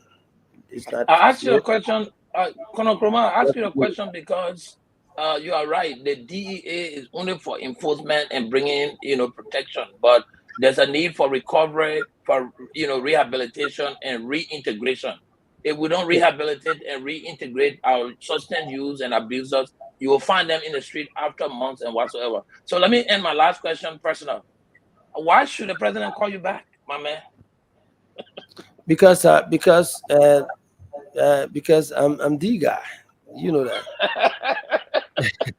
No. On a serious note, I think we have a lot to produce to this process, to this particular rescue mission. We started it with the understanding that we want to help our people. I think we want to have the opportunity, the privilege, and the opportunity to continue to help our people. We have the resume, we have the education, we have the experience, and we have the integrity to do it. And I think that's what the president will depend on. But that's left with the president's will and pleasure. Thank you very much, Colonel Abe Kroma. We're going to bring in Hussein Eugene Fadiga. Fadiga, please. Well, thank you, Stanton. I want to make my question. It won't be a question. It will rather be a statement because of the case. I just wanted to make some clarification and just end with a brief statement for my two questions. I know back in 2005, there were some dismissal. It is clear within on the ground is an open secret that because of human rights violation and some other violations associated with the war, the U.S. and some other partners have said that they will not do business with this individual. A lot of things have happened in the last 5 months. Fadiga, we have a guest on the show. Who individual are you talking about? Can you call name? We shouldn't talk. Everybody, it's obvious. No. We having a professional show. They say they won't have a deal in business with who? They're not going to deal with A.B. Kroma. Thank you. They're not going to deal with A.B. Kroma. It's clear. I'm not going to go into the detail of it, but I said there was a hearing in the Senate. I think posted that in the chat room. Human rights violation. There was a hearing I think I shared with you. Look, specifically to why we are here today, a notorious and very dangerous drug law by the name of George Obe, aka Original Japan, could go scot-free because of technicality due to unprofessionalism and recklessness. There was things that transpired during that raid that shouldn't have happened. I'm not going to go into the case, but we are all on the ground. We know what goes on, and if we want to hear, there's not too many secrets in town. It is an open secret that there was some impropriety that occurred after the fact, after all the fanfare in the video and all the showmanship. There were some things that happened there for which I have not heard anybody ask why will a defense attorney be asking you to come and answer some questions. And it was send a very dangerous signal if we have this very dangerous individual go back in the community. It's going to be bad for Liberia. But I want to say this, before part of my second question. I want to hear two great individuals, Bawuko and Hassan Fadiga. Have those guys not blown the whistle? The drug cartel, even though they are still managed to take over the town, they will have taken over this country. I want this country to go to bed tonight that two great men stood up against the biggest drug cartel in the history of Liberia. Whether the outcome, that's the reason why they are not talking. They are not paying media. They are not doing media rounds. They are not embellishing story in newspaper because you know why? The president convened a panel headed by Justice Minister Twere, whom all of us, family and people that are associated with this case, believe in his professionalism, believe in the work that was done by the Joint Security. That report is on the president's desk. He will act on that report. We have faith in the report. We have faith in what was done in that investigation. And at the end of the day, we pray that the right thing will be done. So I'm not going to go into this thing, but I'm telling you because this guy, Japan, could well walk away due to technicality and unprofessionalism. And that's the reason why. Have any of you asked why is it that the defense would call a friend of this now suspect? You can ask the question. You're on the show. Yeah. But see, quick, man, I think maybe we didn't ask. No. Let Fadiga finish up. Fadiga, go ahead. Ask the question you want to ask. Stanton, I will not ask a question. I will just leave this statement that I thank Bawuko and Hassan Fadiga for saving Liberia. I thank them for the professionalism. I thank them for what they did. Even if the Liberian people don't see it today, I know that the day will come when the report will come out, whether it makes it to the country or not, that the report will come out and a decision that will be in the interest of Liberia will be made. I will leave it at that. And second round, I may ask questions during the second round, but I'll leave it at that. There's no second round because we're closing with you. That's why we kept you. So you have all the time if you want to ask question. Fadiga, you can ask your question after. All right, I'll ask one question. If you say that they say you were, why, if it were not because of money, it would not because of anything, why were you called to the court and why were you considered a hostile witness? I think that's the only question. Probably you can bring some clarity to that. All right. Thank you very much. I'm nothing surprised, but that's why I wanted the entertainment to come before. But I can tell you this clearly, buddy. The court, I play my civil duty. I am a student of the Liberia jurisprudence. I've been here forever. So when I'm subpoenaed, I was subpoenaed by the defense counsel. Like I said from the beginning, they wanted to obtain from me views that will help them in finding means to get their man out. That's what it was. It was a tactic. It's a defense tactic that is employed all around the world. When they employ it, they didn't know that they thought that I had my view about the government, and I would have gone to say, oh yeah, Japan is there, Japan is there. No, Japan is a drug dealer, it's a drug peddler who was being helped by a bunch of folks now trying to create their own little web page and to help in line that there was 375,000 requested in the hearing, and which was never requested. Nobody. They asked me the reason why they consider me hostile witness. You want to know that? Because I did not dance to that drum. They wanted me to answer yes and stuff into that question. No, I repeated the attitude of their defendant, and I was shocked and surprised to see that lawyers like them were allowed a drug peddler, a drug dealer who put our children's life in danger to come and want to authenticate his statements. That's why they could not send those kind of explanation, and they could declare me a hostile witness. And you know what? Tomorrow, watch for me. Go there and see exactly what's going to happen. I will deliberate within the confines of the law. And the reason why most of you guys who find these things difficult will now create a Senate hearing about my situation is something that I'm not even going to glorify that your perception that I'm not even going to go that route with you because everyone around this table knows exactly what your statement will be. If you're going to be this elusive, I'm not even going to give you the light of the day for you because this is what it is. We have Thank you very much, we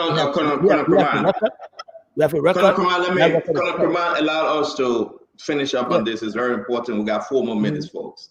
Even if you are given 30 seconds, I will interrupt you if you pass your 30 seconds. Sure. Because people, no, not you the guests. I'm talking to the panel yet. I want to give another 30 seconds to everyone to come in. Let me just ask you, Colonel Kraman, are you stopped? Did the American government stop you from coming to America? No. Can you come to America? I can come tomorrow. Did it, by any chance, when you were here, were you persecuted because of situation during the war, or because of situation during the war? Or can you explain? Please, let's let it end tonight, okay? Because I know where I'm going with this. Can you come? Were you deported? Were you asked not to come? Can you? Let's just straighten up because that's what flying out there. No, that's from Fadiga, man. That's something kind of thing will come from a guy like this. But let me tell you what happened.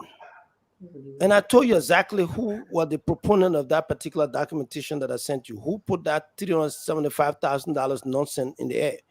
That's what I'm talking about. Listen, I live in America. I didn't even have a moving ticket. I spent 20 years of my life in America. Not even a moving ticket. I'm not talking about being arrested. I didn't see the police station when I went to work with the NYPD folks there. I did not see anything, any crime, any criminal activity before I went to serve my job training at the East Orange Police Department. All I can tell you this, let me tell you, I was second vice chairman of the board director of EULA. Hello, just for you to understand that. Let a kid know that in EULA, I basically served that, and I also secretary general of the community in North Jersey. That's what I did when I was in the States. Let me ask you my final question for tonight. And listen, this is fine. It's not JMB. My pub. Listen, people are falling through with this conversation greatly. Colonel Kraman, you had any problem with the American embassy? Did anyone from the American embassy complain that they cannot work with you? The different people with different titles that helping to build the LDA. Were you denied talking to them? You know, when I was appointed, I visited the embassy 3 times. I was invited to the embassy 3 times. I spoke to the RSO. I spoke to other folks out there. All I can tell you, the guys, this kind of in the windows is something that will fly any day. I just want to see the Senate hearing that this gentleman is making reference to. As far as I'm concerned here, I worked in this country. I work in the United States. I work diligently, and I resigned when I was appointed deputy director of police for operation. I resigned from the New Jersey Superior Court. I resigned from there when I was already here. I went back a couple of times I got my kids in school. My son was graduating. My son was enrolled in the Rockers football team. I went there. And so people will come with this position because they want to certify the little. So there's no problem from the American embassy. Nobody's saying your letter. Nobody's saying because of you, we cannot support the LDA because of AB Kraman. No, nobody said that. And then the LDA is what it is right now. You can take a look at the LDA. Just how I left it is. Thank you very much. Thank you very much, Colonel Kraman. It's always good having you in the Spoon studio. Guys, 30 seconds because you know it's 11 o'clock in the country, 7 p.m. here. Use your 30 seconds wisely. I'm watching the clock and let's just end this. It's always good having AB. AB, I know you will be appearing tomorrow, and I asked the network to go and cover the Temple of Justice. Nelson, please do. Diamond will be there. We want to see exactly what's happening. You have squashed the whole thing about $375,000. I think we'll get more information from the court tomorrow. Dr. Richardson. The guys are so confused. In 30 seconds, are we going to ask questions in 30 seconds? Yeah, if you want to, it's yours. You have to ask one question. They are so confused. They didn't even know the code that I appear in. They said code A. It's code C. With Blamo, not receiver. Yeah, Dr. Richardson, your 30 seconds, please. Confused. Mr. Kraman, thank you for composing yourself under these tough circumstances. But I tend to be result oriented. I hope that in the event that you should go back to the LDA, I would like for you to please tell us maybe percentage of areas that, drugs will not be, infested, percentage of area where you deal with drug trafficking, percentage of area where you deal with drug dealers, and so that we can see a decrease. I want a decrease in these different drug problems in the country. That's the kind of strategic goal I'm looking to see, and I hope that's what you will be working on, or you are supposed to be working on. Dr. Francine, exactly what it is. We had a strategic plan, which I had a plan, but I share with the guys to help to contribute towards the development of a strategic plan. Okay. Not just looking at the situation we're here, or how we can now, as a unit, continue to help with the rehabilitation process of the folks we had, how we can help with stopping first. The plan was to stop the inflow of drugs first. Yeah. Then while we're stopping it, concomitantly or simultaneously, deal with the issue of the guys that are already affected by the drugs. Yeah. So thank you. We have a two-front approach towards it, and that was the approach that we're taking. And then we got caught off in the process. But I can assure you, with God on our side, when we have the opportunity again, I can assure you we will win this battle, irrespective of all of the elite sales and their own orchestrated quest to reduce it. We will win this war. Thank you, AB. Thank you very much. Chandela Patrick, please. Well, thank you. It's a good show. And I have the feeling that the president is listening tonight. And the security apparatus in this country, they are also monitoring this show. I want to speak to my uncle. Mr. President, it is said that mistakes are not allowed to be made. But when they are made, they should be accepted and corrected. Of course, human emotions can be expressed in different forms. The punishment you gave to this group of people is sufficient enough for them to learn their lesson. Please, Mr. President, don't throw them away. They have love for this country. They are giving their hearts to fight drugs. I have interacted with all of them.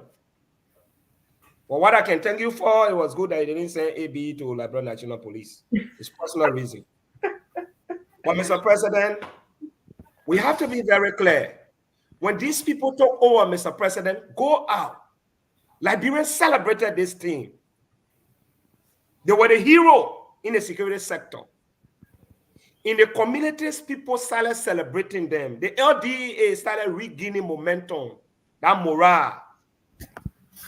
Something happened along the way, Mr. President. You are a grandfather. I am begging you tonight, Mr. President. Put them away. They said there's no forest to throw a bad job because there is always a possibility that somebody can be corrected. All of us that are sitting here today, we mess up before. I mess up. Everybody mess up. Mr. President, you know I'm very critical. But human behavior is sufficient enough. They are the ones that are affected. The confusion they had, of course, it was not correct. They did not steal money. They didn't suspend them for money. They did not kill. Confusion. Of course, people can get angry. Even in the presidency.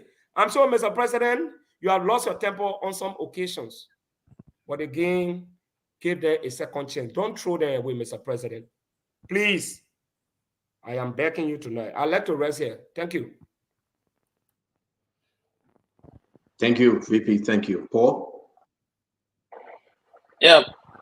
AB, Connor, I just wanted to ask if you had spoken with the president since this incident, and if the president happened to have his mercy and reinstated you, what would be 3 cardinal things that you will hit the ground running with? But AB wouldn't answer the second question. He cannot answer whether he has spoken with the president. Okay. If he did. So let me re-affirm. Yeah, what kind of guy is this? Yeah, but you're trying to direct my question. So let me redirect the question. Don't mama make Kennedy. Kennedy, my man. He's trying to mess me up. Yeah, but Kennedy, look, I will be first and foremost. You know, this drug situation has a mental health component. Now, like I said, in answering one of the questions, I think it was Dr. Francine, we will have 2-front approach, if possible, 3-front approach. We are part of a government, a presidential task force, first and foremost. But we, as an institution, will be looking at a strategic approach towards fighting drugs. First, you look at the mental health aspect of it. That becomes a position where we need mental health professionals to participate, because sometimes when the guys, you find them, the ghetto, they are sick. Some of them are sick, and some of them have mental health situation. And the drug situation is a mental health sickness. So we will address our part, and the additional part is something that we can do very easily. It's not a difficult thing. And then we now look at the enforcement part, where we will arrest folks like Japan and all the other guys and lock them up. And they go to jail, they pay for that crime through prosecution, while we deal with our citizens, making sure that our citizens will be rehabilitated to be good citizens in our country. And all of us here, every household in Liberia, we have 1 or 2 persons victimized by this process. And I'm of the strong conviction that with the 3-front approach that we are adopting, we will have the opportunity to reduce the victimization rate. And then we will now, as a country, reach out to the international community to be of help as to what it is. Ghana is prepared to help. Nigeria is prepared to help. The Ivorians are prepared to help. The Americans are prepared to help. The Europeans are prepared to help. Don't mind this in one of those, all of these excuses, all of these situations that is being proposed, that has been proposed out there, that this one say, the Americans say this, that nonsense, borek. I can tell you that clearly. Don't mind it. There are people who are willing to help the French. I just sent one of my men in France the other day. He's willing to help when the situation gets ready. And I can assure you, our country will recover from these minutes. We will have a country of our own again. Our family members, families, kids, our parents and our family members that are languishing now, trying to find means for their kids, they will have their children back. They started getting those children back when we're on board. When we started to get out there, everybody's saying, the kids were leaving the street, say, "Look, AB Kumar is here, we're going back to do it." And I'm sure Thank you, Connor. We'll come back. I'll reach out to you. Thank you very much, Dr. Poplar. Dr. Poplar, please. Okay. I just wish that the president would close on this matter. I think it's been too long. It's a strategic agency. If he's not bringing back these gentlemen, then move on. If he is, then do so. Of course, he's the president, but I wish he would close. I got nothing else for AB. I wish you well. Thank you, buddy. Thank you very much, Dr. Poplar. Uncle Sam. I don't have anything. I've heard enough, and he answered the questions I wanted him to ask. I just wish the Drug Enforcement Administration well. I hope President Boycott does, in his wisdom, make the right decision. Thank you very much. Thank you very much. Fadiga, is all yours. I will say this. These are all public information. The media here can check out the INL, check out the UNODC. These are facts. I was able to verify for myself. It doesn't matter how much you say. They have some serious problem with Kodakoma. But I would just ask a question for which he was subpoenaed. He was subpoenaed. Part of the reason he was subpoenaed was because of CCTV footage that you took from Japan. And the reason why this is concerning because a known drug dealer, very dangerous man, could be set free because of some technicality. And that's one of the reasons you were tried. So why did you take the CCTV camera footage and take it to your house? Why did you take? That's a lie. That's a black lie. And you know you're lying. Why were you subpoenaed? I told you. Wasn't that part of the subpoena? All right, we know that tomorrow for sure. That was not what it is. It's not closed door like before, and it's done. That's not what it was. You know you're lying. And you know that. So don't even act like you got shot. Did you take CCTV footage? Because that was part of the reason. The CCTV footage is there. You can go to court tomorrow and you get the situation cleared out. So don't lie here, man. Come on, man. I'll be in court tomorrow to desperate. I mean, you desperate. Wasn't that part of the reason you were? Fadiga, we gave you the time. No, I'm just asking Fadiga. So when you ask the question, let he answer. You have your time, Fadiga. Answer the question. Do you have another question, Fadiga? He didn't answer the question. Nothing. He doesn't have. What was the question? The question was, he was subpoenaed because of CCTV footage that he took from, he allegedly took from. I took it to my house. And was that part of the reason you were subpoenaed? I took it to my house. It doesn't matter what. So listen, guys. Was that part of the subpoena? No, but listen, Fadiga, hold on 1 minute. You are saying he took a CC camera away. Not $375,000 anymore. Okay, Fadiga, was that your question? Did he take a CC camera, right? Yeah, and what did he do with it? Okay. Why did he take it? Cormac, can you please answer? Did you take a CC camera? What did you do with it? Cormac, you're muted. Nelson, can you give him volume, please? To be honest with you, Stanton and the rest of the panelists, I've come here to profit views on, first and foremost, I was told that we had 375,000 United States dollars and 2 million Lebanon dollars, and I was told to return that. This is a web page that is sponsored by Mr. Fadiga's brother, Hassan Fadiga. But the lie is a deception. It is something that put up there that doesn't make sense. But now it's changed to me taking CCTV camera to my house. How dumb can this kind of question be? But all I can tell you though, at the end of the day, I would invite the Spoon family to come over, and Mr. Fadiga, please come and see and hear and learn and be truthful. Look, there is nothing into this guy. Can you just answer the simple dumb question? Can you just answer that question? Yeah, in one notes. This is dumb because at the end of the day, you will have the opportunity to actually cast some of Was that part of the reason, sir?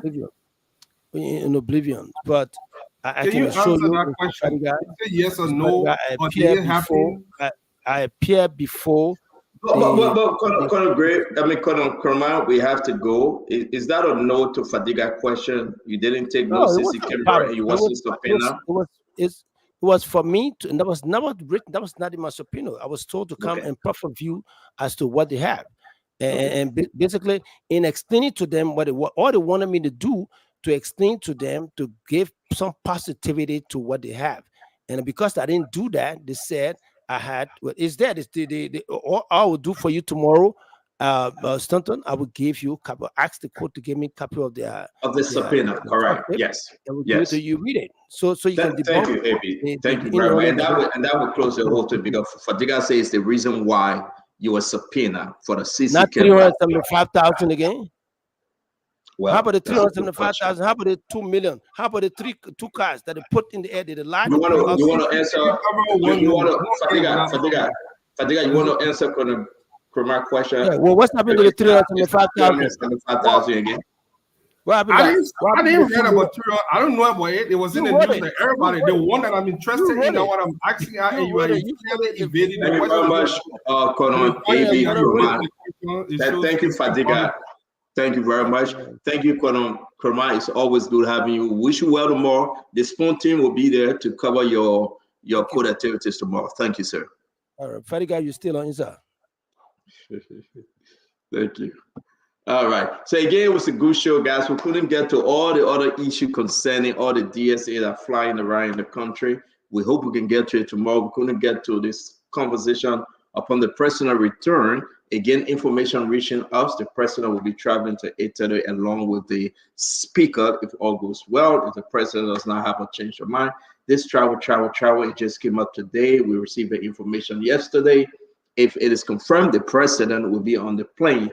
I think from the 11th or from the 13th to Italy. Again, just right around the corner. We're talking about this weekend. Guys, yeah, we are. Let's do the closing and let's move on. I want to appreciate every one of you that joined us today. A beautiful show. We had Alexander Nutet, the Minister of Agriculture, and we have A.B. Kroman that came on the show speaking to the issue concerning LDA and the suspension. A wonderful program today, a great show. I mean, from yesterday to today, fabulous. Yesterday, we had Josiah Jokai from CSA. Today, we had a wonderful show. It just keeps getting better. I want to say thank you very much for being part of this story. Dr. Richardson, or Uncle Sam, Dr. Boplet, Fadiga, Paul Kennedy, let's close this thing and let's go home in peace. It was wonderful having Dr. Nutra here today. It's always good when we have the ministers come on to provide information about their success and failures to the Liberian people. So I hope that he should continue making his rounds to different radio stations, including Spoon, informing the Liberian people about, the availability in terms of the different projects that he's working on, how can they become a part of it. I would encourage him not to focus too much on the internet because not everybody in our country has access to internet. I know he said he did radio rounds. That's a good move as opposed to the internet, and go check my website page and what have you. I will, if the president is listening, I definitely would tell him not to hire Fadiga and A.B. Kroman to the LDA. He can hire one of them, but not both of them together. It is clear to me from this show that there's no working relationship between the two men. I don't think there ever will be. They don't look like they want to bury the hatches and move on. So whatever it is, the president can make his decision, but I really don't think that both of them should return to work, especially in the interest of the Liberian people. I think the president is traveling too much, if you ask me. I don't know. I heard that he's traveling again in the next couple of weeks. Dr. Probler has always advocated for him to do some traveling home, do some counter tours, go see on. But I'm not in favor of this traveling and using Liberian people money and DSA and whatever you call that, the allowance that they get. I'm not in favor of that. All right, thank you. Thank you very much, Dr. Richardson. Uncle Sam, can we close this? Yes, thank you very much. Great show.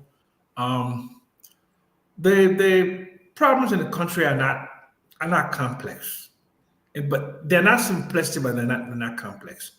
The thing is, we just have to learn to work along with each other.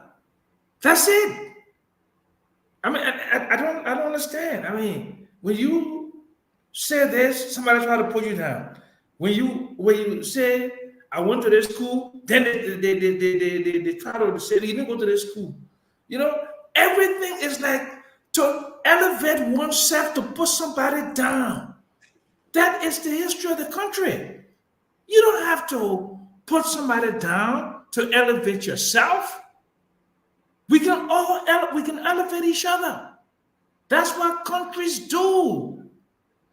They elevate each other. They collaborate with each other. They make money together. They build wealth together. They raise children together. President Barker came in yesterday. I saw an old man, honest, patriotic, well-meaning, with a critical missing piece, a team, to get it, to help him. The old man was crying out for a team to help him. When the president of the Republic of Liberia says, we have so many challenges. I saw the orderliness on my trip from New York to Providence. The people would not take bribe. And I will build this country. He wants to build the country. But where is the team? When people, his own ministers and people close to him are undermining his efforts. The old man is 80 years old. When you're 80 years old, there's not no creativity and innovation. He's clearly articulated what he wants to do. But it depends upon the people that he appointed to positions of authority to make it happen for him. And they're making him to look bad with all kinds of scandals. Every single day there's a scandal. They can't get along with each other. They're fighting each other. They're putting each other down. You're not helping the country. I feel sorry for him. And let me tell you something. I just wonder what the problem is. The problem is not him. He's not, of course, he's not strong enough, but what do you expect from an 80-year-old man? What do you expect from an 80-year-old man? What do you expect? Many 80-year-old men are wearing diapers. Many 80-year-old men go to bed 8 o'clock. Many 80-year-old men can't even wake up before 12 o'clock. But he was elected. The team around him, they need to do something to help the old man to achieve his dreams. And on that note, they're disappointing him. They're disappointing him. They're disappointing him. And they're disappointing the country. So I pray to God and hope that those who he gave position of authority can please help this old man so Liberia can go someplace. I beg you, man. I mean, Uncle Sam, you're quite correct. Thank you very much for that passionate plea. Seriously, thank you. Let me bring in Dr. Bopley.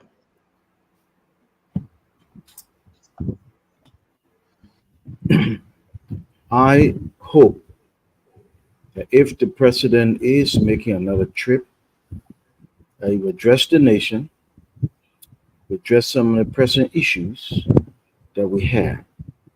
It's a powerful thing when the leader says to the people, I hear you. We have challenges, but we're going to tackle them. There are issues, but we'll resolve them.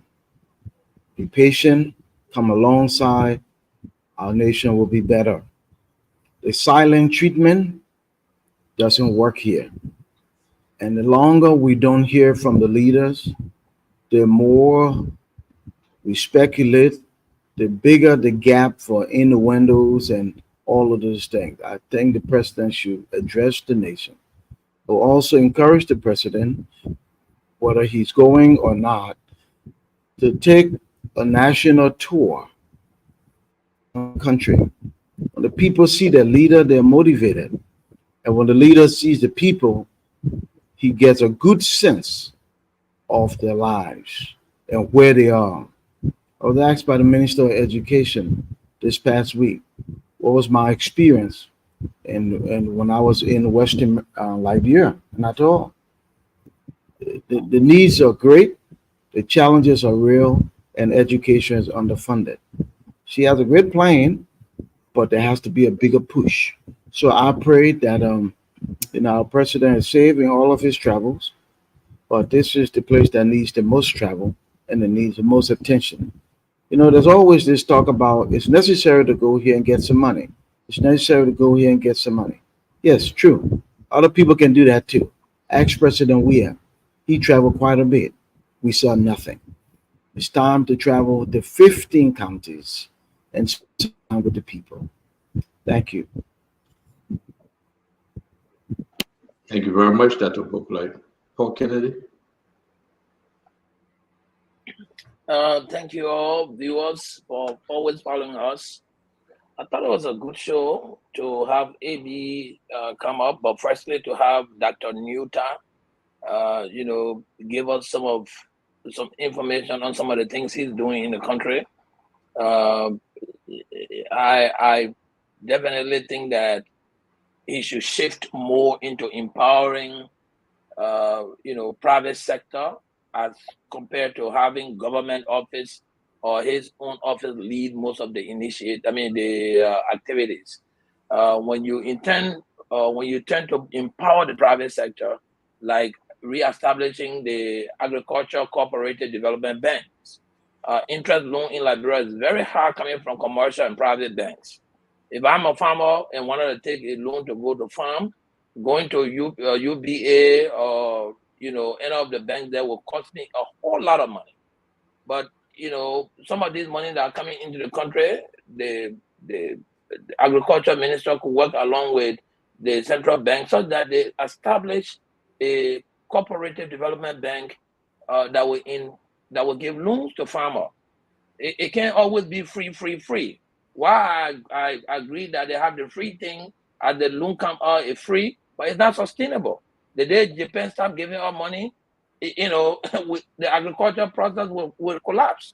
So in addition to all the goodwills we are getting, I think in the next few years, I will be suggesting to the Minister of Agriculture to begin now to look into a more sustainable agriculture development initiative, which is setting up the bank and establishing and making sure all of the counties are sectionalized and specialized in particular agriculture development. Why are we not growing cotton? We're still wearing soil cotton. Like we could check the soil to see whether it's good to grow cotton. Cotton is $1 billion industry. Like he talked about the cocoa and coffee. We can begin to look in that. It's some other cocoa growing. So I just wanted to speak and throw a little light on that. I thought AB was AB. AB like my man. And he comes to the fight and he speaks to it. He's a fighter. I hope the president in his office, in his own wisdom, decides on what he's going to do on the DEA as soon as possible, because drug use is a growing concern in Liberia. And if you are preaching that message to the rest of the world to say we have a drug problem, you should have a leadership structure already sitting down to that place, making sure that they are supporting what you are asking the world to do. I'm looking forward to another good show during the week. Thank you, Stanton, for the platform. Thank you, Dr. Francine, and the rest of the team. Thank you very much. Thank you, Paul Kennedy. Thanks a lot. Fadiga, let's hear you, and then VP will take us home. So I would like to start out with saying this.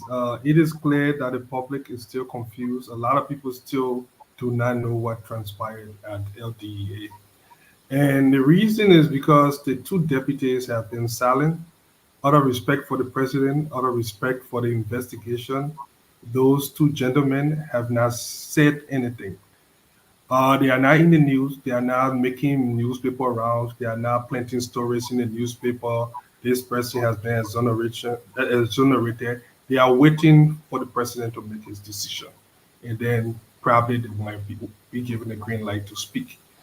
But as someone that have interest in the case, I follow the case, and some things I can say, some things I won't say because of certain things. But so, like I say, I want to commend them for their patience. I want to commend them for saving this nation. At some point, the Liberian people will know the truth, and the truth will set you free. We all have different interests here. We all know how to use it based on our personal interest. That's how we take the story. But I'm very concerned that a dangerous criminal, alias Japan, George Obi, could be free because of some legal loophole. The defense is not calling someone. Tomorrow, I ask all journalists to go down there. It will be noted that it was because of CCTV and some other impropriety that happened during that case after all the showmanship. I've lived half of my adult life in an environment of professional, where things are done professionally, where you do not have to do any showmanship to show that you are working. Your work speaks for itself. I would also like to give Martin Colley and my good friend Mame a tax. You know, this country, Uncle Sam said people let it bring up. There are a lot of embellished credentials in this country. And it saddens me for people that spend the time to go to school and acquire knowledge and acquire something that people will just come and make up things. This is a chance to check the John Jay, check the Superior Court of New Jersey. Look, law enforcement in America is a very small environment. Everybody know one another. It's about time that people laid to rest some of these lies that have been recycled to the point that the public cannot even distinguish fact from fiction. Check the John Jay, Martin, you have been doing the credential thing. Check the Superior Court, check all these things, because we have done due diligence, we know the facts. But the Liberian people have been fooled for many, many years. Check all those things. And talking about, oh, I can come to America. When was the last time you were in America? Can you come to America? You cannot. I dare you. Get a plane ticket, come to America. You cannot. You know how you, but that is not the problem. My problem here is drugs. Drugs is my passion. As a therapist, as someone that I've worked with addicts, I know the devastating effect of drugs. I'm sort of be speaking out a lot of mental health and something that tie into drugs on a thing, and I know what it's doing to Liberia.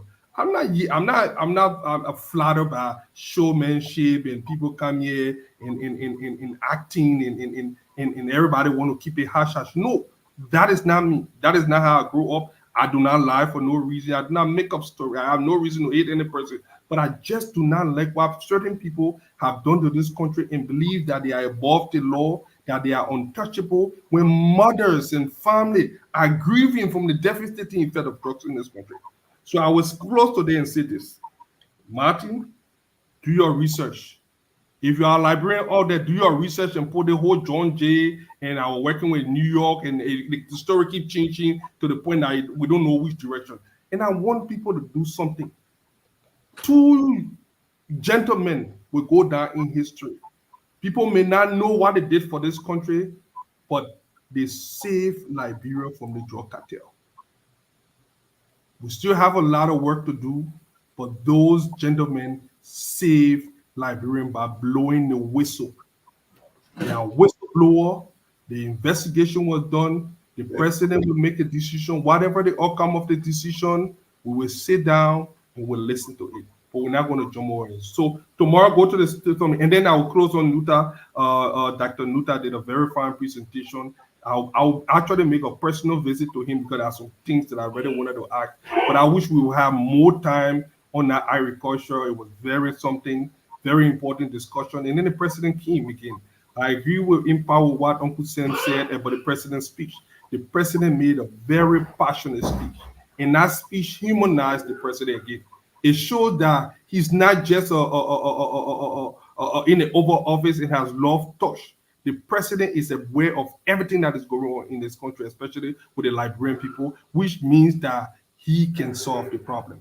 The first thing you have to acknowledge and know the problem. And what I heard that president speak at the airport, he didn't even speak like a president.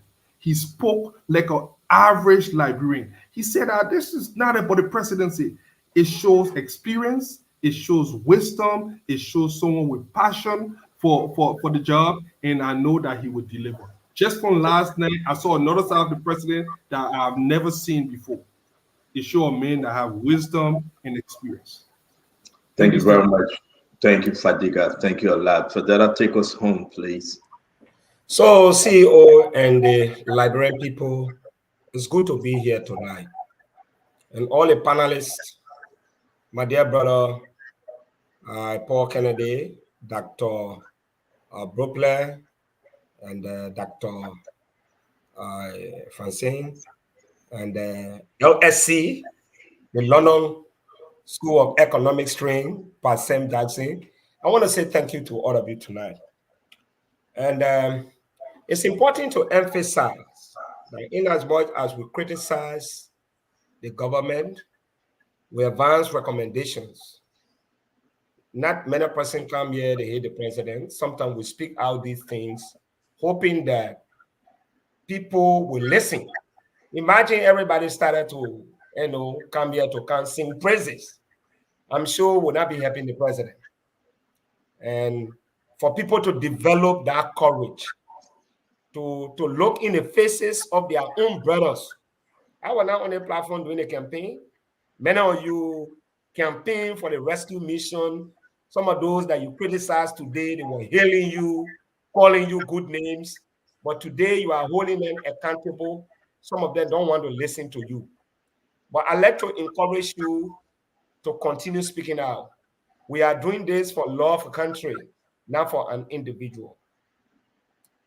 The issue with the LDA, I'm sorry, it is technology that brought us to where we are today. If this thing had not been for technology and is in the public domain, these three great men will have gone somewhere and reconciled. We can guarantee anybody they will have gone somewhere and reconciled.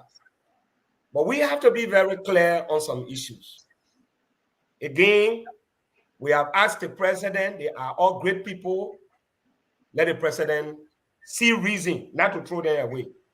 I'm not suggesting they can carry them by, but don't throw them away. They are still useful in society, and they are neither in this government. That's my passionate appeal. On the issue of the travel, the president is traveling too much.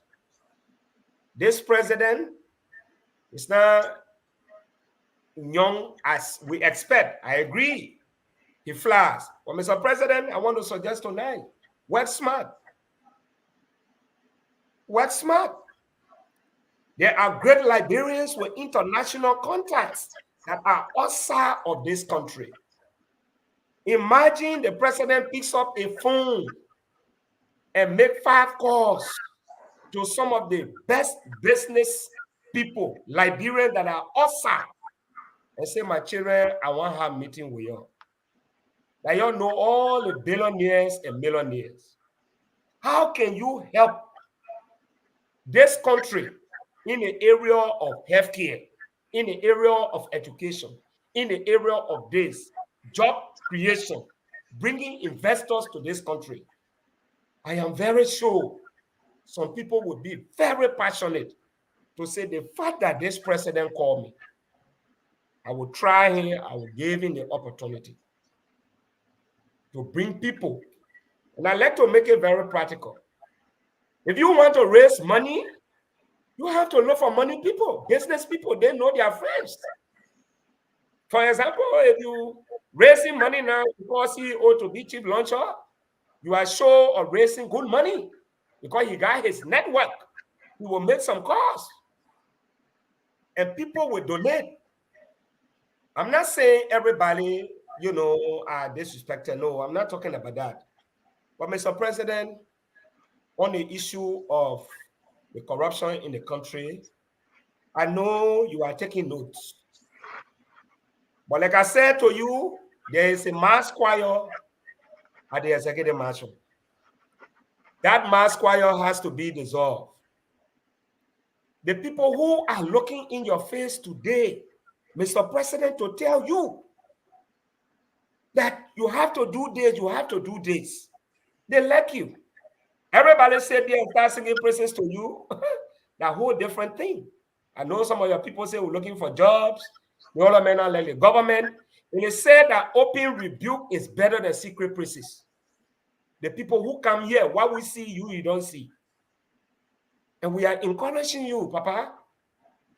We're begging you. Sometimes we get angry, not because people hate you. Even people who are in the US, in Europe, and other parts of the world, Liberians, if this country is stable, our RA will not get a place to host up. Everybody will want to come here. Liberia is a beautiful place to live. Just recently, I was in Senegal. I felt very bad. Yesterday, Senegal. The role, the environment, the structure, the educational system. And that country is presided over by a young man, less than 45 years. And things are insistent. I feel ashamed. But again, Mr. President, you are blessed.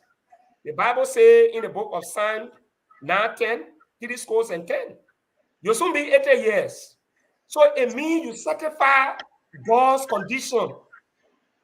70 years, 10 years. That's a plus. You are blessed. But the biggest question to them, Mr. President, how will you leave this country after 6 years? How will you be remembered? What legacy will you leave? How will people look at you when they see your children, your grandchildren, your ministers? Will they bow in shame, or they will be walking with their hairs up? Again, I want to say thank you. God bless you. God bless the Republic of Liberia. CEO, thank you. It's a very good opportunity to always be on a platform. Like I always say, personally for me, if I say anything on this platform that did not go down well with you, I know some of you don't agree, I like to say sorry. But I'm acting in full concert with the law of morality and the Constitution of the Republic of Liberia to speak from my heart, not from my lips. And there is a difference between criticism and hatred.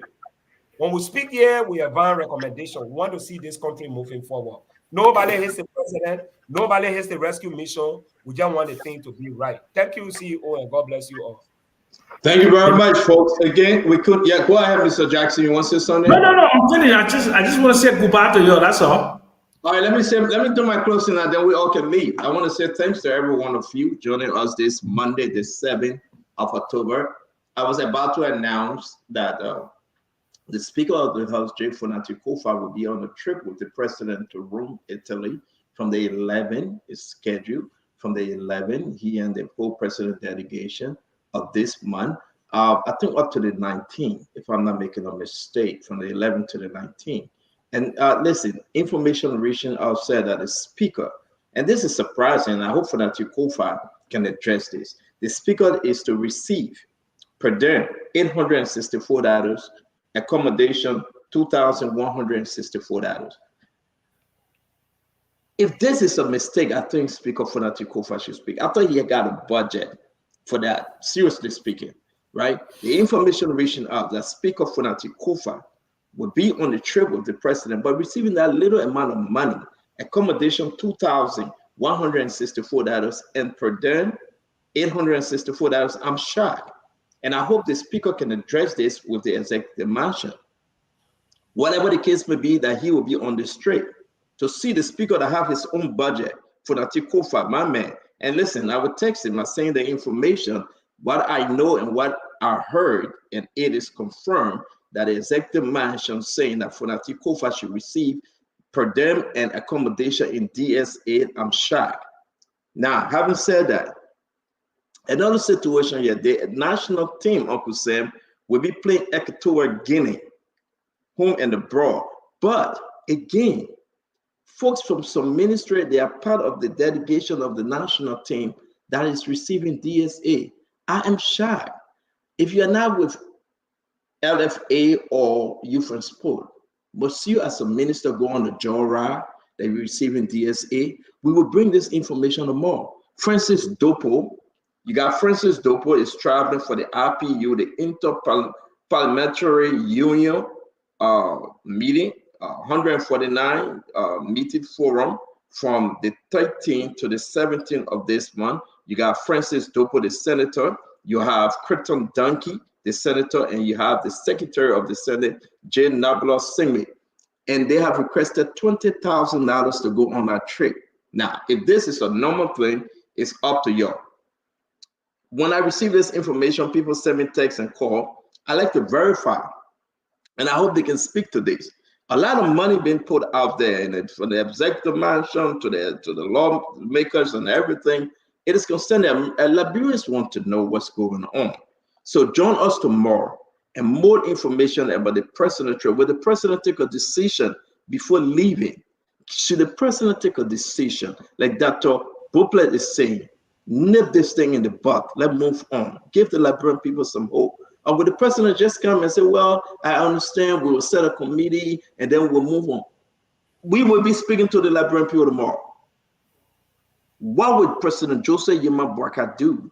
Set up committees. When he go to see the Pope and seek the Pope advice, that's what he's going to Rome for, because you know the Vatican is in Rome. Wait for tomorrow.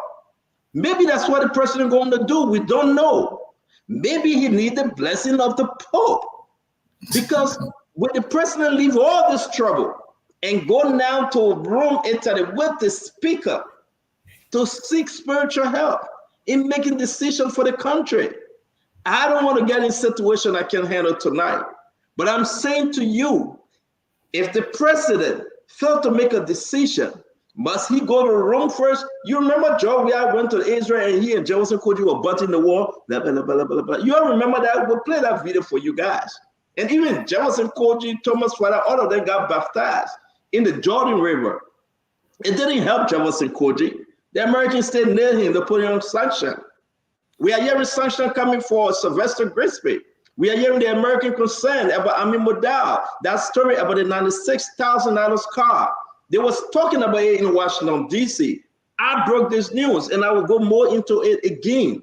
This is a serious issue for President Joseph Yema Boakai. When the folks say Sylvester Grisby is not performing well, it is concerning.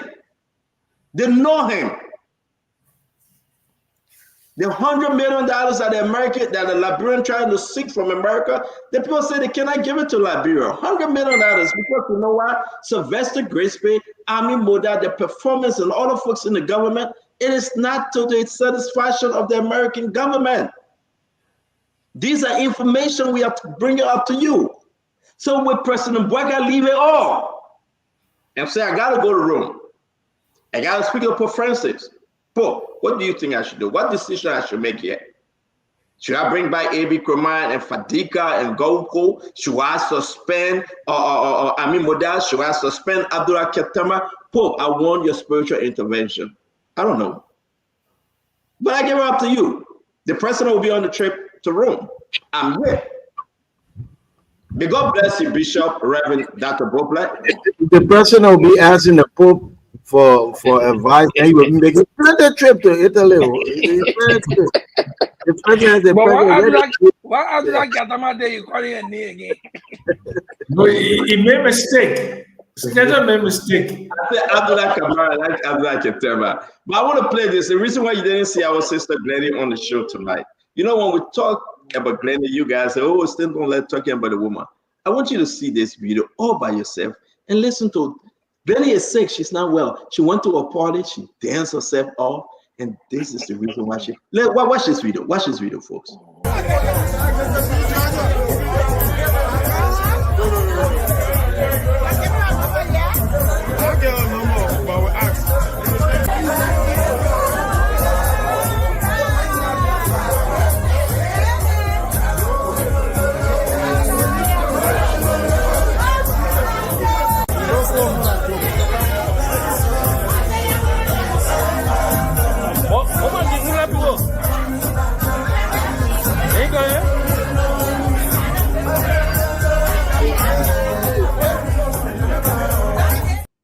You see, that's the reason Glenny never showed up. The same Bugatti. That's the reason Glenny told the day, all my people, I leave here with that one. Your sister Glenny, Gavin Booker, going down low.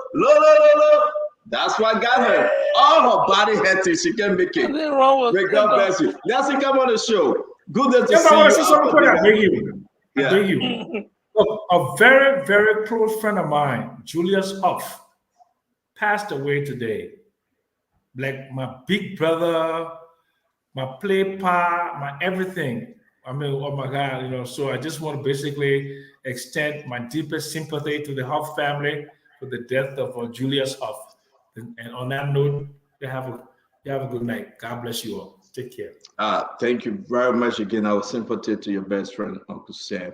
I want to say thanks to all of you again. This is how we like to leave you.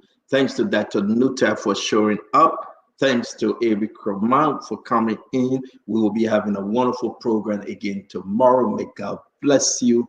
May God keep you. Again, I would love to go out to our sister Glennie JJ, our sister Fatima Asido. He couldn't make it today, and all the rest of the team. We have a wonderful time here. Whatever you are, Spoon is here. Spoon is your network. We will do everything possible to give you nothing but the best. We try to come and bring laughter. Listen, this is not, listen, I don't know why Nelson is in blue. All the people that try to imitate me, but they can't make it. They will chase me, they can't get me. They will not make it. They will wear blue. That man blue that do got flag from Wallace. Don't look at that man blue. That man blue, that DJ Blue. but what DJ Blue? I'm a man. I miss DJ Blue. The representative. Emmanuel.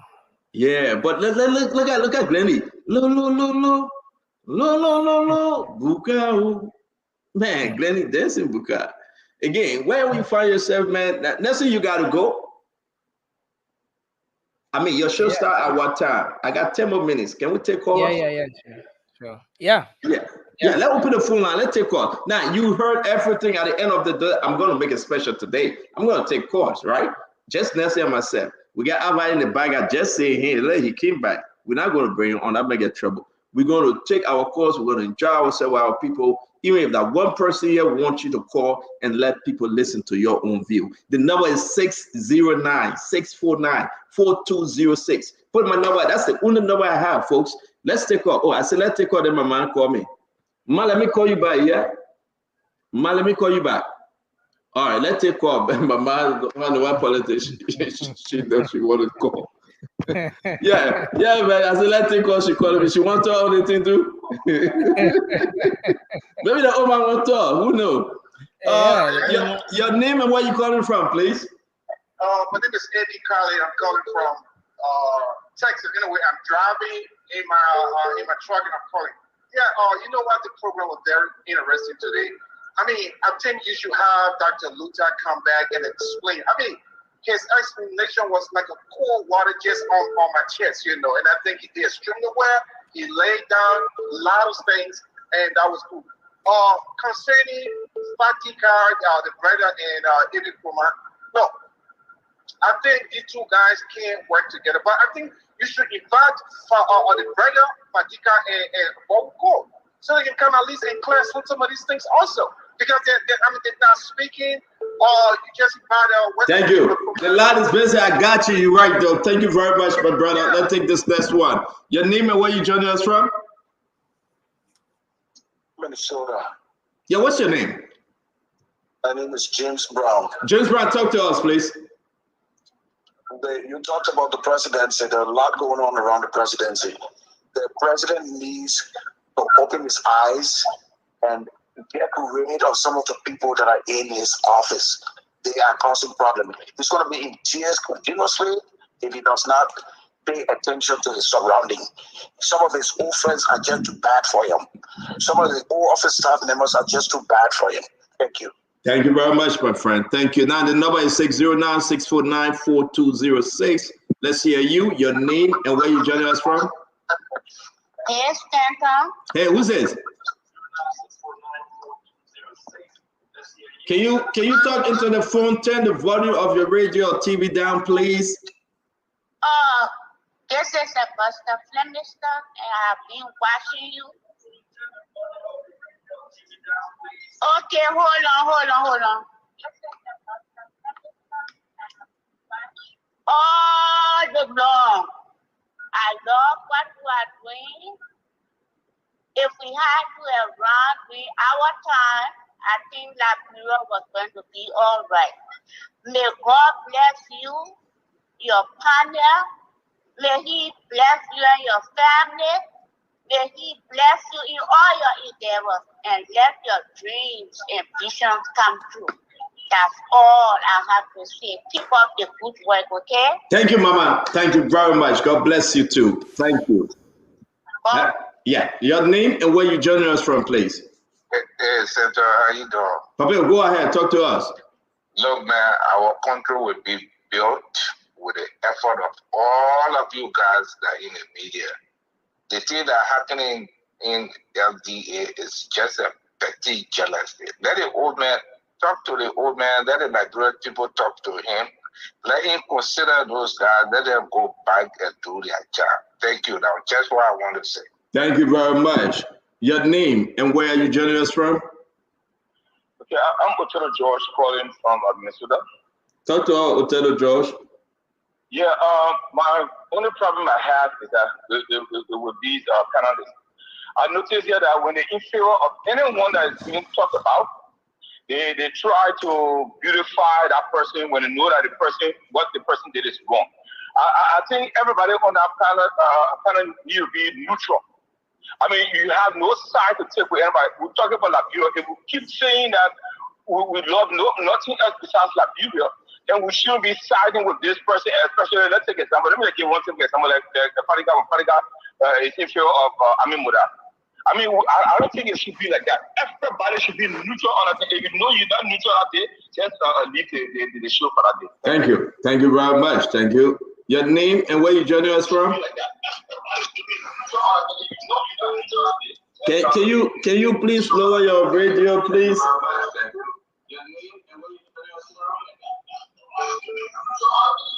All right, we'll come back to you. Your name and where you joining us from, please? This is S. Mamadou Gritawe, the last. Mr. Stanton, thank you very hello. Yes, you live. Talk to us.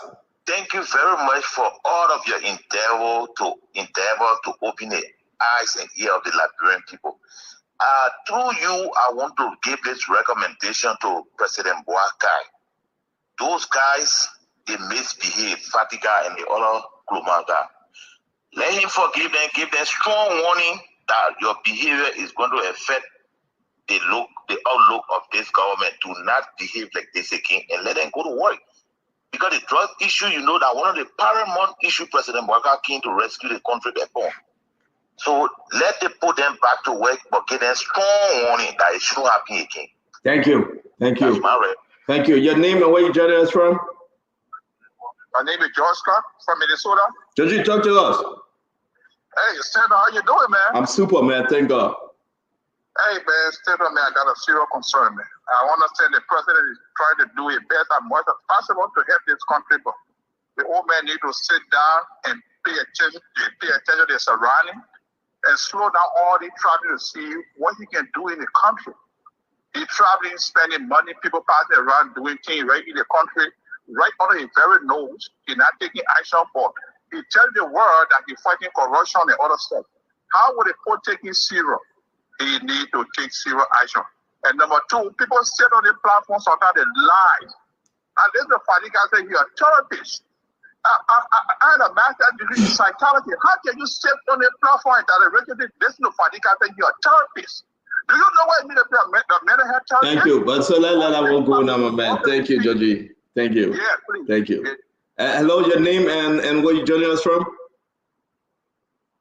name is Bayi Gabura from Portland, Oregon. Talk to us, sir. I just want to say for sure, I want to tell Mr. Jackson and Mr. Patrick for their input at the end. They said exactly most of our problem in Liberia is that we undermine each other. Even though I'm not a supporter of the president, but I will say that the president is not getting the support he needs to move the country forward, and his team needs to step up or he needs to get rid of them. On the account of the two people from DA, I don't think two of them deserve to come back. If he sees reasons to bring them back, he can put them in other places, but for the DA, I think you need to find branded people to be a part of that area. Thank you, my friend. Thank you. Guys, listen, thank you very much. At least we took some calls though, right? Nelson? Thank you, man. Yeah. At least we took some calls. I'm hungry. I'm very hungry, Nelson. I gotta go eat. Green? No. I wouldn't. It's not Potato Green, Nelson. I tell you, no, I can't. I'm facing myself.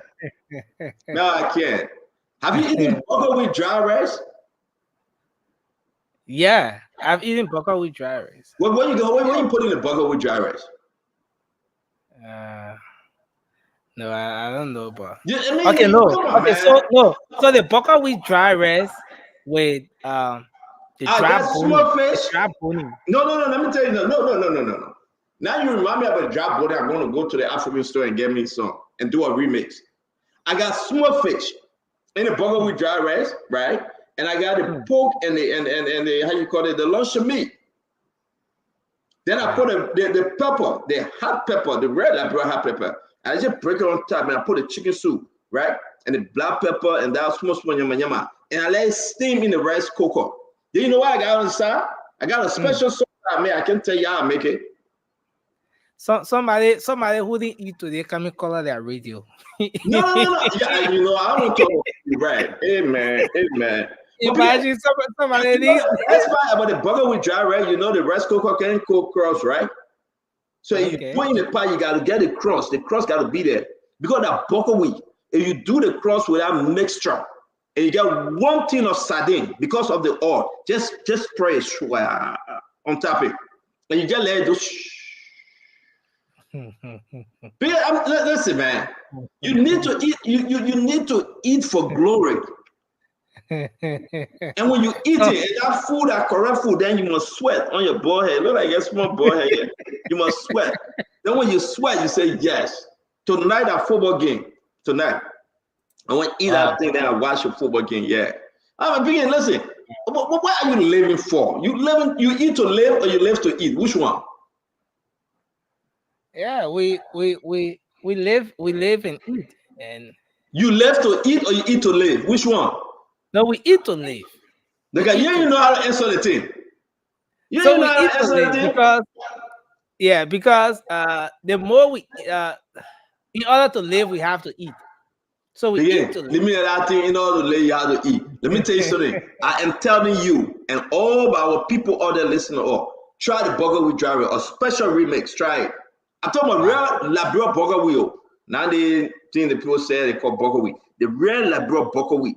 If you want to buy the Labrador burger wheat, you want to buy the Momo and all your small Labrador thing. Go to. I'm not even going to give free announcement for the guy, but I'm a man, JY in Trenton. Go to JY store in Trenton. He got everything. I mean, lay everything up. JY, my man. Go to his store. He can lay everything up. You can get your 100 natural Liberia stuff. Not the one they take from Mexico or the one they take from across the bridge. Yeah, no. The real Liberia thing. Anybody bring pambato to you and you can't, don't eat it. That pambato ain't good pambato. The real pambato that your body and you know, pure pambato, I will find one and bring it. It's in can. I don't like it. I don't eat it. It gave you cholesterol. It gave you heartburn. It gave you all kind of indigestion nonsense. Get the real Labrador pambato. Boil it. Beat it. Yeah. Sift it. And you know what they call it? You got to sift it, right? Yeah. Yeah. Drain the oil and put it aside. And when you cook it, you put it all outside, small for your dry rice. The one that can tip from the tops. That oil. You keep it for your dry rice. Now what you talking about? You guys, people getting hungry now. 12 a.m. here, so you were still on Isa. You were still on Isa. I would disturb your brain talking about food every day. I would disturb your brain. But see, interestingly, one guy living around my place. One morning, as I went home, I saw the man saw me say, "Hey, I've been looking for you." He said, "You see that your boss man? Please tell that man so now we can be hungry." We can be hungry listening to the radio. So, all right, when and potato green tea, let's slow down. Yeah, man. I want to go eat my food and put your with me. Listen, the show fitting, right? The show fitting. I'm telling you guys right now, the best thing we can do. What time is it? It's 8:04. Some people don't like to look at that relationship coming. That relationship, you know how to cook burger with, dry rice. Yes, she ran away because she can't cook burger with dry rice. Right now, if you don't even want to eat, right? You know what you gotta do? Get your 2-boiled egg. Oh. Do the jalo shot. 2-boiled egg. Yeah. You know the jalo bread, you slice it, you put the mayonnaise and you put your egg inside.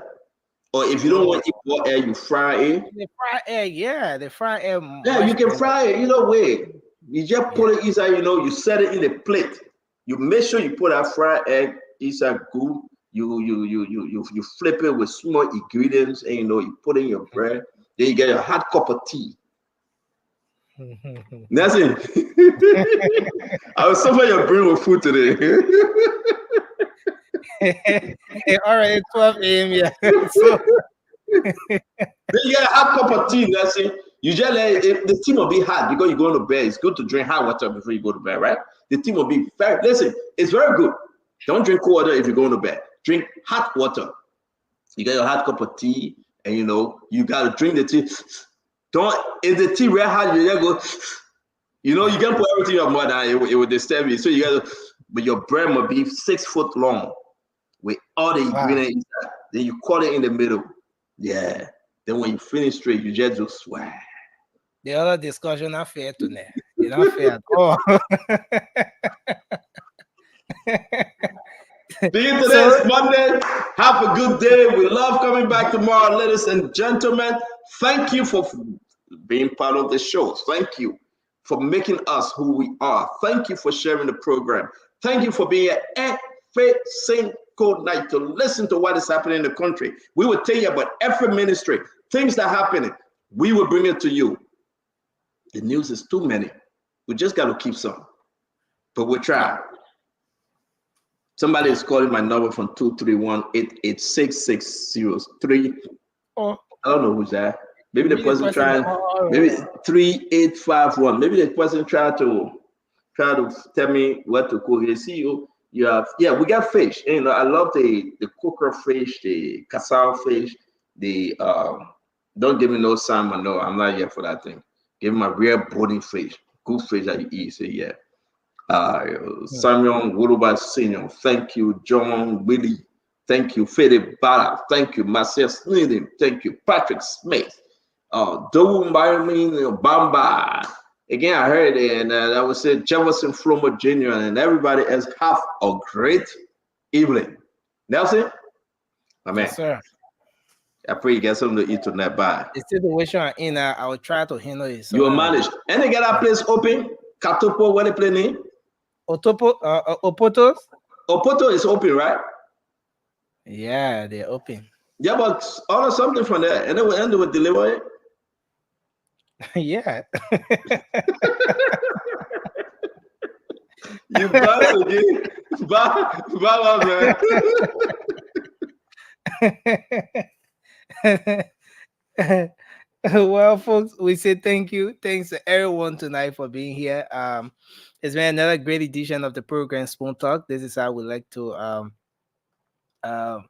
wrap up tonight. Thanks for watching the show. Thanks for listening to the program across the country. We appreciate all of you tonight. So we'll be here tomorrow with another edition of the program. Spoon Talk will be back on the radio. It's going to be great. You can make up time to join us tomorrow, same time, 8 p.m. Liberian time. And you can try to be here. Until then, have a good night. Many thanks to our affiliate radio stations across the country for relaying the program in Bomi County, Trust FM, in Bon County Premium Radio, in Margibi County, Gibi FM, and Grand Crew Trend Radio. We appreciate everyone for being here tonight. We look forward to having a great show tomorrow. Until then, I'm Nelson Colette. Have a good night. Coming up shortly is the late night show. The late night politics on Spoon will be on your radio shortly. You can make up time to join us. Until then, have a good night and bye-bye for now.